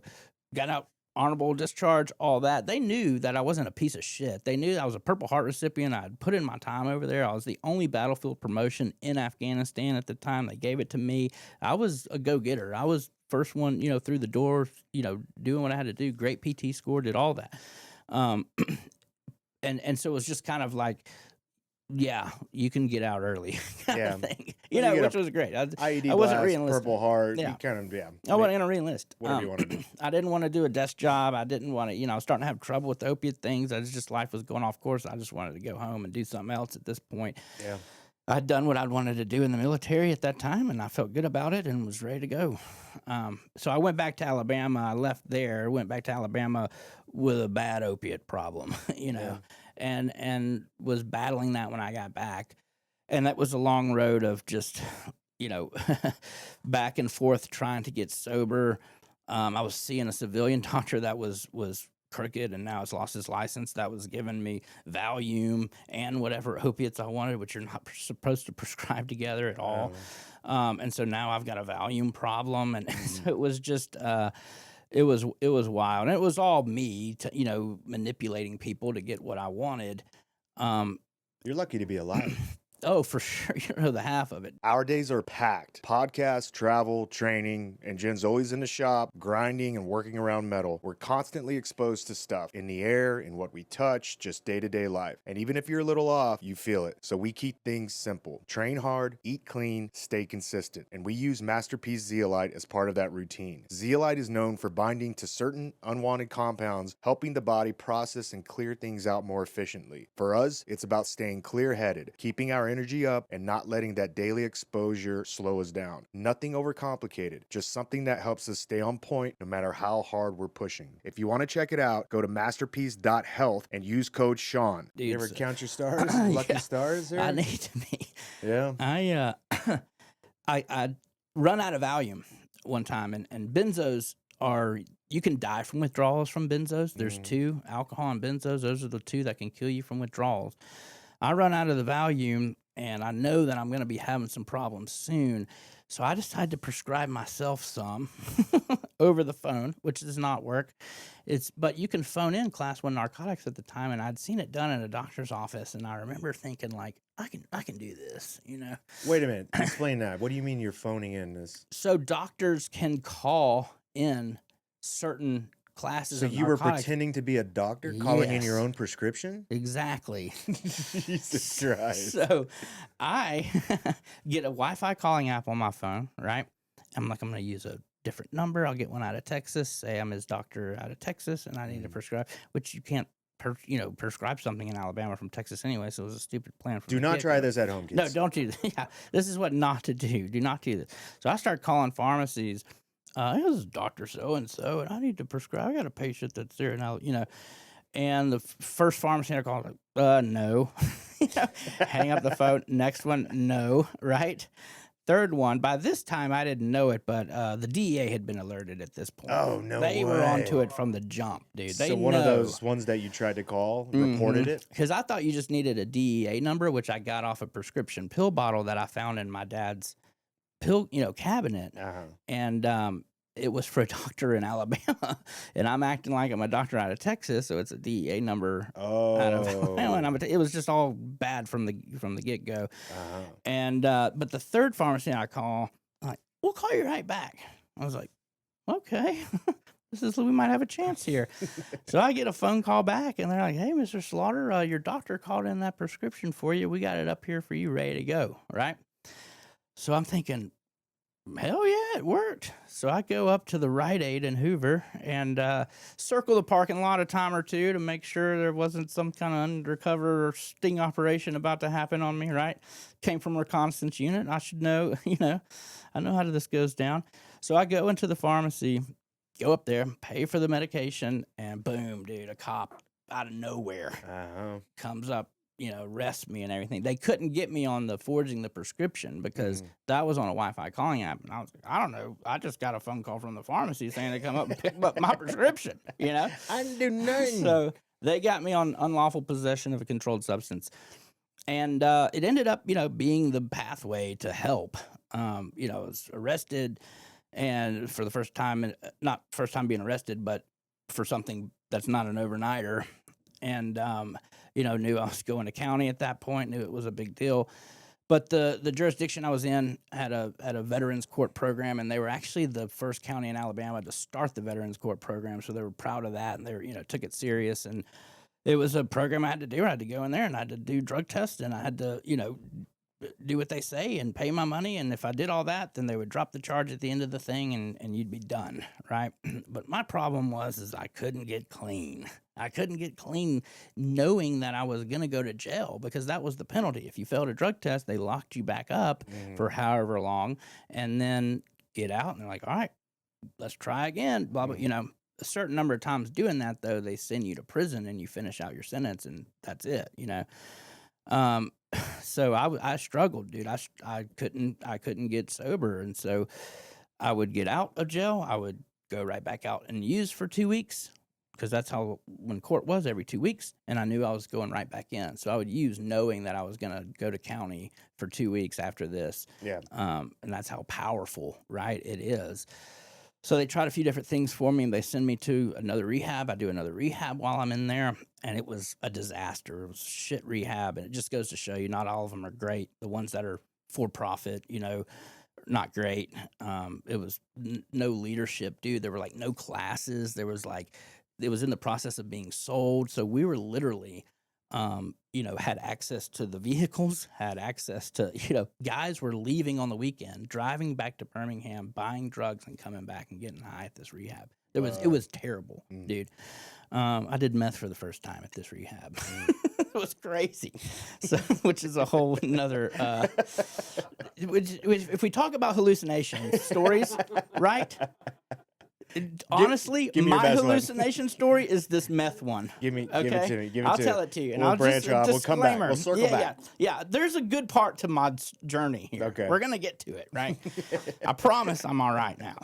A meth hallucination is way different than your, mushroom hallucinations, but still pretty powerful. I'd never done meth. I'm not a meth guy. I look at meth as trashy. I just, meth is gross to me. I don't understand it.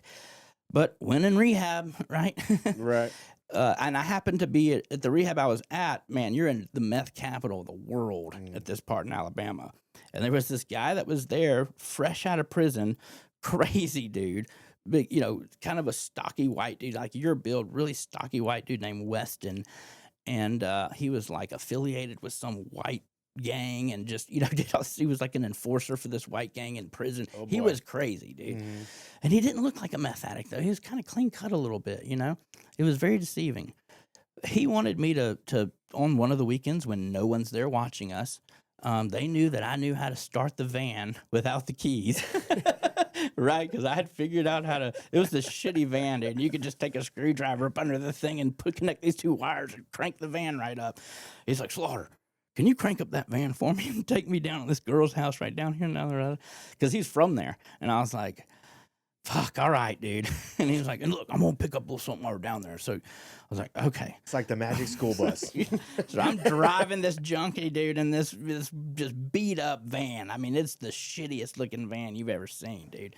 And I'm driving this dude down to, this girl's house, and he's going to go in and hang out with her or whatever. And then he comes back out and he's got some meth with him. And he's like, here, dude, you want a little bit? I was like, I've never done that, man. I says, you're going to love it. I was like, am I? I don't know, dude. I don't trust what you're saying. He's like, trust me, just do a little bit. So I get back to the rehab. I snort a little bit of this meth, and I know not I thought it was I thought you'd be up upper, that's how it's been described to me, like lots of energy, very talkative, But I was hallucinating, dude. I mean, like completely aware. Like I could be sitting here talking to you guys and see something in this chair over here that I just think we're all seeing and is real. Like I believed it. And What did you see? Well, the first time I saw Jesus and I thought he was in a closet behind me. Oh, God. So I'm looking in this mirror and I'm like, that's Jesus Christ, dude. That's your roots in the church coming through. That's it, yeah. Or it was Jesus actually going, hey, man, yeah, you're about to fuck up. It might have been Jesus making sure you didn't OD. Yeah. So then I would turn around and I'd look in the closet and I'm like, nah, Jesus isn't there. And then I look in the mirror, no, he's there again. So but anyways, I was telling myself, like, dude, you're seeing that. You're seeing that. But I didn't know that that's what was going to happen. So I just thought I was actually seeing these things. So then I start seeing people shooting at me, but with paintball guns, okay? It was like I was in a paintball match, okay? And I'm being attacked by people with paintball guns. And I'm running around, like I'm in the house at first because I was in like the, house that you move up to when you've been there after a month or whatever. And I'm like running around thinking, and then I go outside, and I still see them. And so I start running and hiding and getting, meanwhile, other people it's like 8 o'clock at night. It's not super late. Other people are still up smoking and they see me running around on the porch. And dude, I have my shirt at one point over my head, like Cornholio from Beavis and Butthead. Because I'm thinking that's helping me like get protected from the paintballs, and I'm running around just thinking I'm getting shot with paintballs. Okay. So someone sees what's going on. They all know that wasn't long ago that I was in Afghanistan. They think I'm having a full-on flashback. Oh, boy. War flashback. And in a way, looking back, I was, like it's after talking to someone about it later, I found out that the reason I was having that type of flashback was due to my experience in Afghanistan and what I'd gone through, this and that, because no one else is, when they do meth, does that. But I'm running around. So they call 911, right? The ambulance shows up to the rehab. Now the staff's been called, and I'm thinking, you got to get it together, dude. You got to get it together or you're going to, because you're court ordered here. They find out about this. It's prison time, And so I'm aware enough to talk and handle myself. And I'd taken like the little bit of meth that I had left and I'd put it in this pocket in this wallet, right? And they come up, they ask for my ID, they're checking me out. What's going on here today? I was like, oh, I was just having a bad dream. I was asleep, was dreaming. I got up and I guess I was still in the dream. I had a good story for it. They find out about Afghanistan. I show them my VA card, all that stuff. And police officer looks at I think I handed her my whole wallet and she takes the ID out. The meth is just sitting right there in the little pocket of the thing. And I'm thinking, fuck, here it is. She's going to see it. And now it's over. Doesn't see it, looks at my ID, puts it back, hands me my wallet back. And I convinced them that I'm good. Hey, let me go lay back down, man. I'm fine. We're all good. I don't want to go everybody's feeling bad for me at that point. The staff feels bad. Everybody feels bad. Then I get called, of course, to the office the next day because I knew that was coming. It was like time for a pee test. And sure enough, I had hidden some clean pee before I did this. And I go into the bathroom. Smart. Because I'm smart. I'm a C-average student. I make those kind of decisions, Hey, that's I was prepared. I was prepared. Yeah. So I passed the piss test and boom, they all still feel bad for me. And I don't get, in trouble for it, right? I did end up getting kicked out of the rehab later for leaving without having a pass during Christmas time, which was bullshit because they were just kicking people out so they could sell the place. Yeah. And so the court didn't like that. But I came back to the court program and they send me to an AA class. Like, we don't know what to do with you, Slaughter. You fail another one, man. They had me, it was color code, but I was failing so many drug tests. The judge was like, don't even call the number for your color. Come in every day, motherfucker, and take a piss test. Wow. So I was coming every day. It was a 45-minute drive. They sent me to this AA thing, and, dude, I go to AA, this meeting, and I meet this dude there first day. He comes up to me and introduces himself, and he becomes a best friend. He was my first sponsor. He still messages me every day. Great friend. And he meet him. I start working the program. I stay clean. I graduate from the program, get the charges dropped, do all that, and finish that out. And life's great. I'm back. I'm sober. I'm doing good. Got a good job. Got a job through the sponsor guy, doing multifamily apartment stuff. And I've been clean for like a year. And then I slip up again.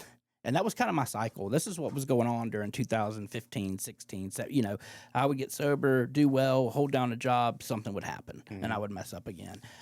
And what happened this time was a drug dealer moved into one of the apartments that I was in illegally through his cousin that I was renting it to. And so I would go to, do my deal as the manager. I was passing out notes one day and pass out a note to this guy, and he opens the door. What is this? Hand him the note, and I can tell this dude's a drug dealer, and he's selling a lot of fentanyl out of that apartment. And that's when I kind of discovered fentanyl and started buying from him, and that's when it went just rocketed downhill fast. That's stuff kills people every day and all this, but I know the right amount to do to not Right. So I'm now. What is that? Because a lot of people still don't understand what fentanyl does to you. So fentanyl is, of course, man-made, and it's just a really, really strong opiate that's like heroin, but it's fentanyl. It's not like you can inject. I don't know why I'm doing this like a dumbass.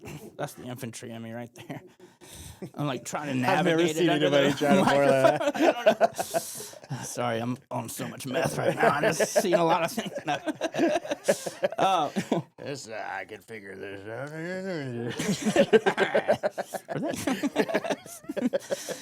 So dude, it's a super, super strong. It's medical use technically, they do use it for a lot of surgeries and stuff, but it's just so strong. The problem is people didn't know drug dealers don't know how to cut it with this or that, they don't know the dose that they're giving you. Guys using it don't really know.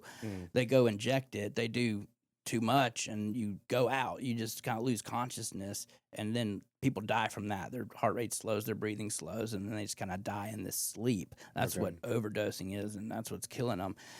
And I had a couple of those, happen. So I'm using this fentanyl stuff, dude, and then things are just starting to go downhill. I'm starting to lose my job. I lose the apartment job, but fortunately I was being recruited by a plumbing company to be their operations manager because I was good at my job. I was a hard worker. I was good at my job. So when I got fired, I immediately called that guy, and before word got around that I'd been fired, and get a job with them, an even better job than I had at the apartment thing. So I still have a job. I meet this girl, man, things are good with her. We end up getting engaged. But I just couldn't kick this fentanyl problem. I kept telling myself I was going to get clean, all right, I'm going to do this to get clean and get off it. I'm not going to tell her everything's, I'm going to get off of it, turn things around. Things are going to be great. And it just never happened, end up losing the relationship, end up losing that plumbing job.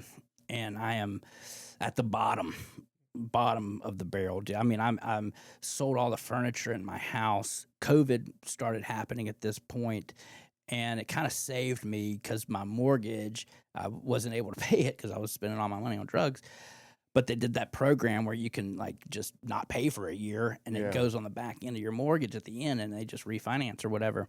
So I was getting away kind of with that. But sold all the furniture in my house, dude. Was sleeping on an air mattress that a friend had loaned me, and I'd slept on it so long, so many days, which air mattresses are not meant for that it was losing air and wouldn't hold air anymore. So I would start with it at night, filled up with air, and then by the morning time, I'd be just laying on the ground. I've been there before. So it was bad. Not proud to say it. So yeah, dude, it just kept getting worse and worse and worse, and had nothing, dude. Had nothing. My purpose was to just get up and figure out how I was going to get high that day, and then figure out how I was going to turn things around. I was always trying to do that, without telling someone that I needed help. And then one day, that guy, Tucker, the guy I met in that AA room, and a couple other good close friends knock on my door, and I'm thinking, fuck, I look out, I can tell that it's them. I'm like, I know why they're here. I can't let them in the house because I see that I have no furniture, and I'm still trying to play it off like everything's cool, So I just kind of open the door a little bit. What's up, guys? You guys here to hang out or what? And he's like, Evan, man, like what's going on, dude? You need help. What are you doing? And that was the first time that I finally like look at him. I was like, you're right, I do need help, dude, but I don't know what to do. I don't know what to do. And he's like, we got somewhere that you can go. And so it was the first time that I was just like openly honest about what was going on, and it felt so freeing just to finally get honest and admit what's happening and to accept the help that they're offering. And they said, yeah, we got a place where you can go, we can go right now. I think it was like, we're planning you to get there tomorrow or something. Dude, I had no money. I had no way to figure out how to pay for this. They were like, we don't care. Like, the guy that was the executive director of the place at the time was also a friend. I knew him through the AA rooms, but he was really close friends with the Tucker guy. And so I knew who that was. They knew who I was. And so they had a bed reserved for me. You're supposed to like go to detox and then come to the place because they don't have like medical facilities to do that. But because it was just opiates I was on, like it wasn't really life-threatening situation. They're like, he can come and just withdraw here and go through that process here and start, do the program. And so the next day, I was like, all right, yeah, I'll go to rehab, but just let me get high one more time. That kind of thing, And so the last time I get high, I end up overdosing. I go buy some fentanyl, think that everything's fine. I'm sitting there in this gas station. I stored a little bit of it. That's how I did it. I go to drive, and then the last thing I remember is crashing. And I don't remember crashing, but I wake up in the back of an ambulance. Oh, like, and my sweatshirt's cut open, and things are all in me and stuff. People are in my face, and they're like, calm down. You had an overdose. And it was raining. They used Narcan? They used Narcan, and it was the third dose, which that's all they can give you. So, like, after 3, they find other means to try and help, but after 3, they can't give you anymore. So I was on the last one. The last one brought me back. And I get, they're like, we think you need to go to the hospital. Like, usually, the Narcan wears off and you're still fucked up from the fentanyl, and you can go out again. And I was like, no, I'm good. Because I knew the cops were on the way, right? So I jump out of the ambulance, and they call their supervisor, like, if he wants to go, he can go. And by the time I got out, dude, the cops were there, and I get arrested for a non-alcohol related DUI. But then it was off to rehab. And I go to this place, dude, and I was, like I said, just broken, man, broken. Lost everything. Felt like, didn't know, I was once foot out of homelessness, I just was really, really close to being homeless. And I get to that place, dude, and finally kind of go through some really, really bad withdrawals. And then one day at a time, right? Like, just one foot in front of the other, I just tell myself, like, how you are when you're sober. That was the thing. It's like, I know how good life is when I'm sober, and how good life can be, and what I'm capable of, and who I am, and what, who I really am. And I wanted that back, because I knew that if I had that back, I could be okay. Life would be good. I'm not going to feel shitty about, the relationship like I felt now. I knew I could overcome that. I knew I could overcome the things that I was struggling with. And that was my motivation. And I was so weak, dude. I was so weak I could barely walk upstairs. I was just physically weak, mentally weak. But I just kind of, one day at a time, kind of kept it going. Started exercising a little bit. Started moving my body again. Started going to the weight room. When I went to the weight room, I could barely bench 95 pounds, dude. I remember having 95 pounds on it, just struggling, trying to get 95 pounds, By the time I left the rehab, I was at 295 bench. Like, I was just brought it back, I was back to myself. And while I'm there, it's a 3-month program. It was great, nonprofit place, genuinely there to help people, right? And while I'm there, this guy, one of the guys he went through the program and now he teaches a class there and works there. He was like, hey, man, you want to come jump in on this? You want to come play pickleball with us? And I was like, what? They're like, you want to play pickleball? Have you ever played pickleball? I was like, I don't have a clue what that is, dude. And they're like, oh, you're going to love it, dude. You're going to love it. So I go over there, and they have this little rinky-dink half-court basketball court. And the pickleball court that they were using wasn't as long as a pickleball court should be by regulation. So they had like pieces of plywood out on each side that you had to stand on to serve. And then you know, it was just like a street court or whatever. And all the paddles were just destroyed from being out in the rain all the time. And, but it was what we had to play pickleball with, just a shitty net out there. It's just what we had. And first time I go to play it, I immediately fell in love with it. It was not only was the game fun, but the fun that we were having on the court, laughing again and socializing, and it was the first time that I like felt genuinely happy again and felt like myself again. Carefree, joking, cutting up, just good, wholesome fun. And played every day after that at the rehab and was the guy organizing tournaments on the weekends for guys to, at the rehab to join in and play on. And when I get out of rehab, that's when I sold the house that I had, which is crazy because, it wasn't in great shape. It wasn't terrible, but nothing had been done to it. And at the time, housing market was doing good, but just kind of wasn't sure if I had to put money into it for it to sell, and I didn't have any money, Yeah. And but I had met a friend through this little small group I was going to, and he was a real estate agent, and it's like, oh, perfect, a real estate agent. He comes over, he goes, dude, I'll sell this place for you, no problem. He gets, as soon as we listed on the market, we had 7 offers within the first day or two, and my house ends up selling for the most that any house is sold on that street. Wow. So not only could I pay off the debt that I had, which was about $40,000, I had money in the bank to buy myself a vehicle, which I still drive to this day, and not have to work for a little bit. And that's when I decided that I wasn't going to do things that I wasn't truly passionate about anymore. I didn't want to just go, back to the 9-to-5 grind, doing something I don't even like just to make money. And, I just wasn't going to live that way anymore. I had to live differently if I was going to stay sober. I had to live differently.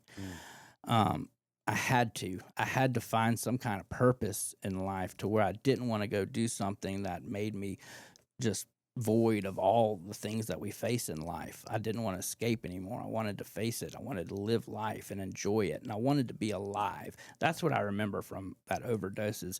I wanted to be alive. All the things that I had worried about prior to the overdose, like feeling bad about losing the girlfriend and feeling bad about the debt I had and this and that.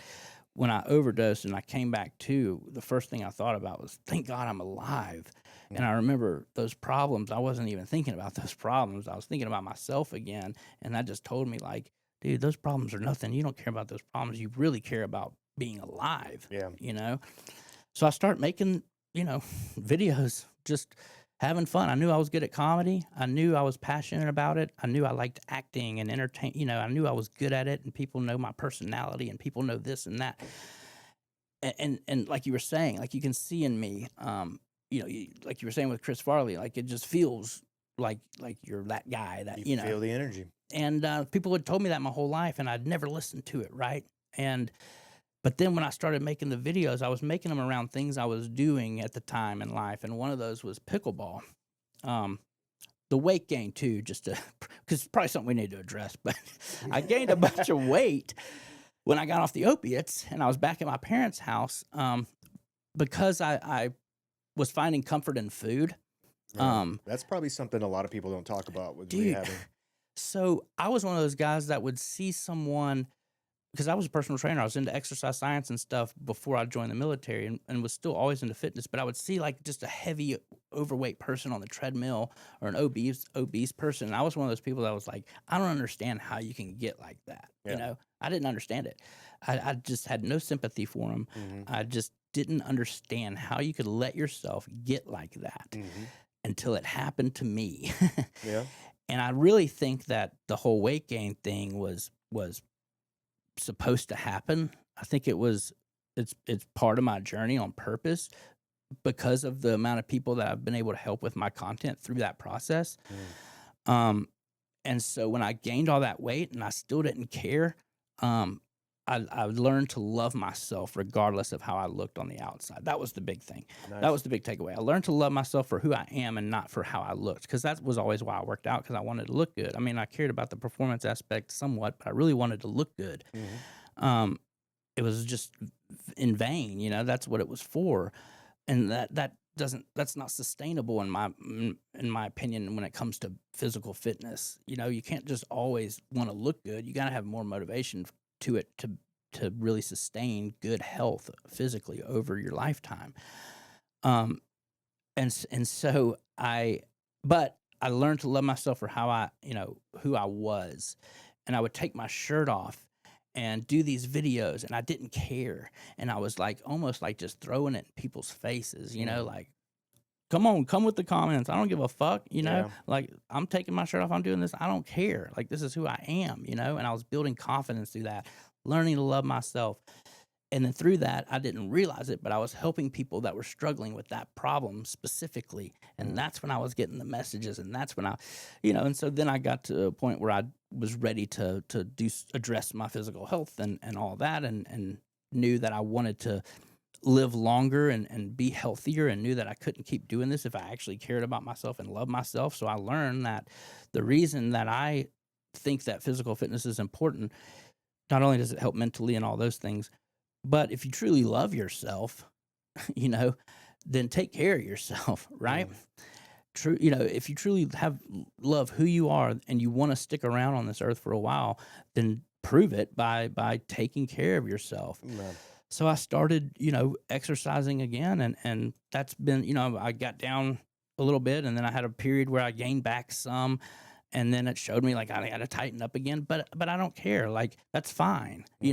Come with the comments if you want to say something about it. I get comments sometimes like, dude, I thought you were getting in shape, And it's like, motherfucker, I am. It's just, it's a 3-step process. Yeah, it's a process. This is a process. And the other thing too is, like, you were talking about how, after you started, picking up these followers on social media, and you have like what, over 300,000 followers now, right? Something like 360 something on 366. Instagram. That's a lot of people that are watching your TikTok. content, and there's probably a significant percent of these followers that are following you because of this. But you now have an obligation to these people, not only to stay sober, because they know what you've done. So you're holding yourself accountable by inspiring other people, but also to get in shape, because you can't just inspire them by putting out videos of playing pickleball with your shirt off. If they're looking to you as a source of motivation and inspiration, then it's kind of like incumbent on you, and it's going to hold you to the fire. Hey, I need to get it in better shape, right? Yeah. Like, these people look up to me for whatever reason. They're drawn to you, and I'm kind of learning that in what I'm doing too. Like, this isn't just a platform about myself. We might create it with like a very selfish start or very selfish reason why we start things, but it's very quickly, as you start to find people that are following you and that really falling in love with who you are, it's incumbent on you to fucking deliver. You have to do what you say you're gonna do, right? Yeah. And I think that's probably the best thing that you could have ever done for yourself is, hold your feet over the fire and say, now I have a responsibility to own up to my words, right? Yeah. That's probably a great piece of advice for anybody out there that's struggling. Like, when I listen to your story, this is like one of the, like, you just telling all and bearing your soul to the whole world, and like being able to talk about every mistake that you've ever made, like that's special. Yeah. And there's not a lot of people that can do that. A lot of people that have been in the camera's eye for a very long time, they still can't do that. Yeah. So that's like kind of like a superpower for you. Yeah. But it's just, I think it's important that you use that for a good purpose, right? Yeah. And like, if you have a superpower, you can use that for negative, or you can use it for positive, right? Yeah. And so I really think it's great what you're doing, man. I know we've been doing this for a while.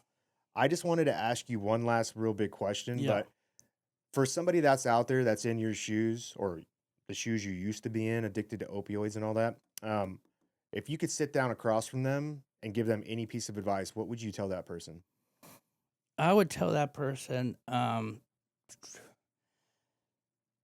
one, just to be as honest as you can be, and no matter what, like, be honest, if the faster that you get honest with yourself and with other people, the less pain you have to go through. But also that this doesn't have to be, your story. Don't be ashamed of what you're dealing with right now. Don't be ashamed of it. Like, yeah, it's not good, but don't let that shame and all that and that fear of what people will think and I'm just a piece of shit junkie and all, don't let all that negativity define you as a person. That's not who you are. The things that I did and addiction and that's not who I am. That was just a phase. That was just an experience I had. I know who I actually am. And that should be the motivation.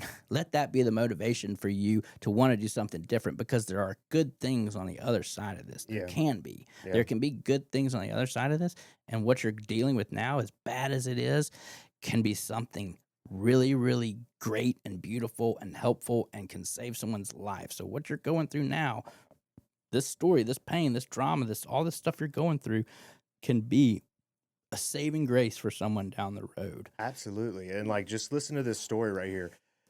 And I just want to make one point based off of what you said. Regardless of how old you are while you're going through these problems, there's no age limit to when you can turn this shit around. Like some of the most amazing people on this planet, some of the richest people on this planet, they didn't even start until they were in their 50s or 60s. Yeah. Okay. So like everything that you're going through right now, whether you're 20, whether you're 16 or you're 36 or you're 45 or whatever it is, you are not too late. Like there's never an end date, expiration date to when you can like make that decision to say that, you know what, fuck this. I know I'm meant for more. I know I'm better than this, and I'm gonna make a decision to change my ways, because I have so many people in my world. I've gone down holes before, and we'll talk about that again. I'm gonna have to have you back on because we didn't get through half of the shit that I said. I talked forever. No, but I that's why I didn't want to stop you, because I know how good that feels to get it off your chest and to just like let loose. And I already knew immediately as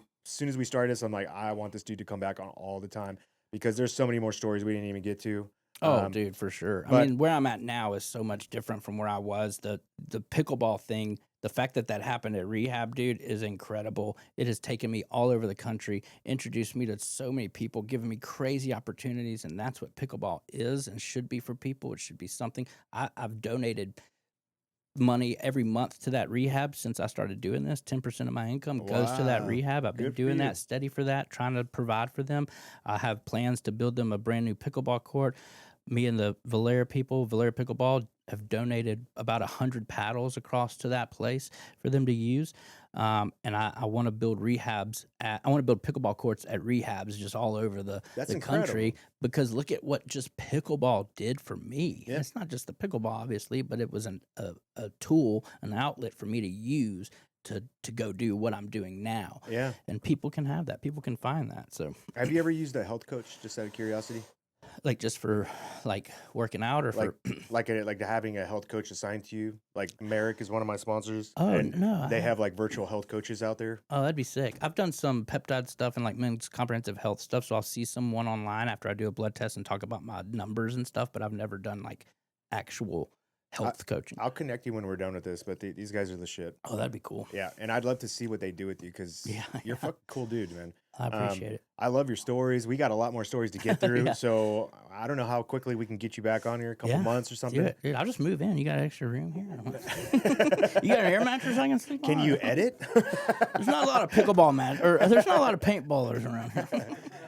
Evan, tell people where they can find out more about you and what you got going on. Yeah, man, just go to Fit to Serve. You search Fit, FIT, the number 2, then Serve. It's Fit to Serve 1 on Instagram, but if you search Fit to Serve, you'll find me. But yeah, Fit to Serve, TikTok, YouTube, Instagram. We've got a website that's linked in the bio. So yeah, email's there. Email's the best way to get in touch. So thank you. Awesome, brother. Thank you for the audience for sitting through this. This is a badass podcast. There's gonna be many more of these coming. If you know somebody that needs help, comment. Reach out to Send Evan. me a message. I can get you help. Reach out to me. Find Mitch. Reach out to Mitch. What's yours? Run with Mitch, right? Mitch's thing. So we're always looking to help. We're always looking to become better versions of ourselves. And you know, that's what makes having platforms so special, is you get the opportunity to help people that you don't even know. That's you know what I mean? So Anyways, thank you again, brother. Yeah, I man. Thank you, appreciate dude. It's been Thanks, good. everybody. Bye. Are you not entertained?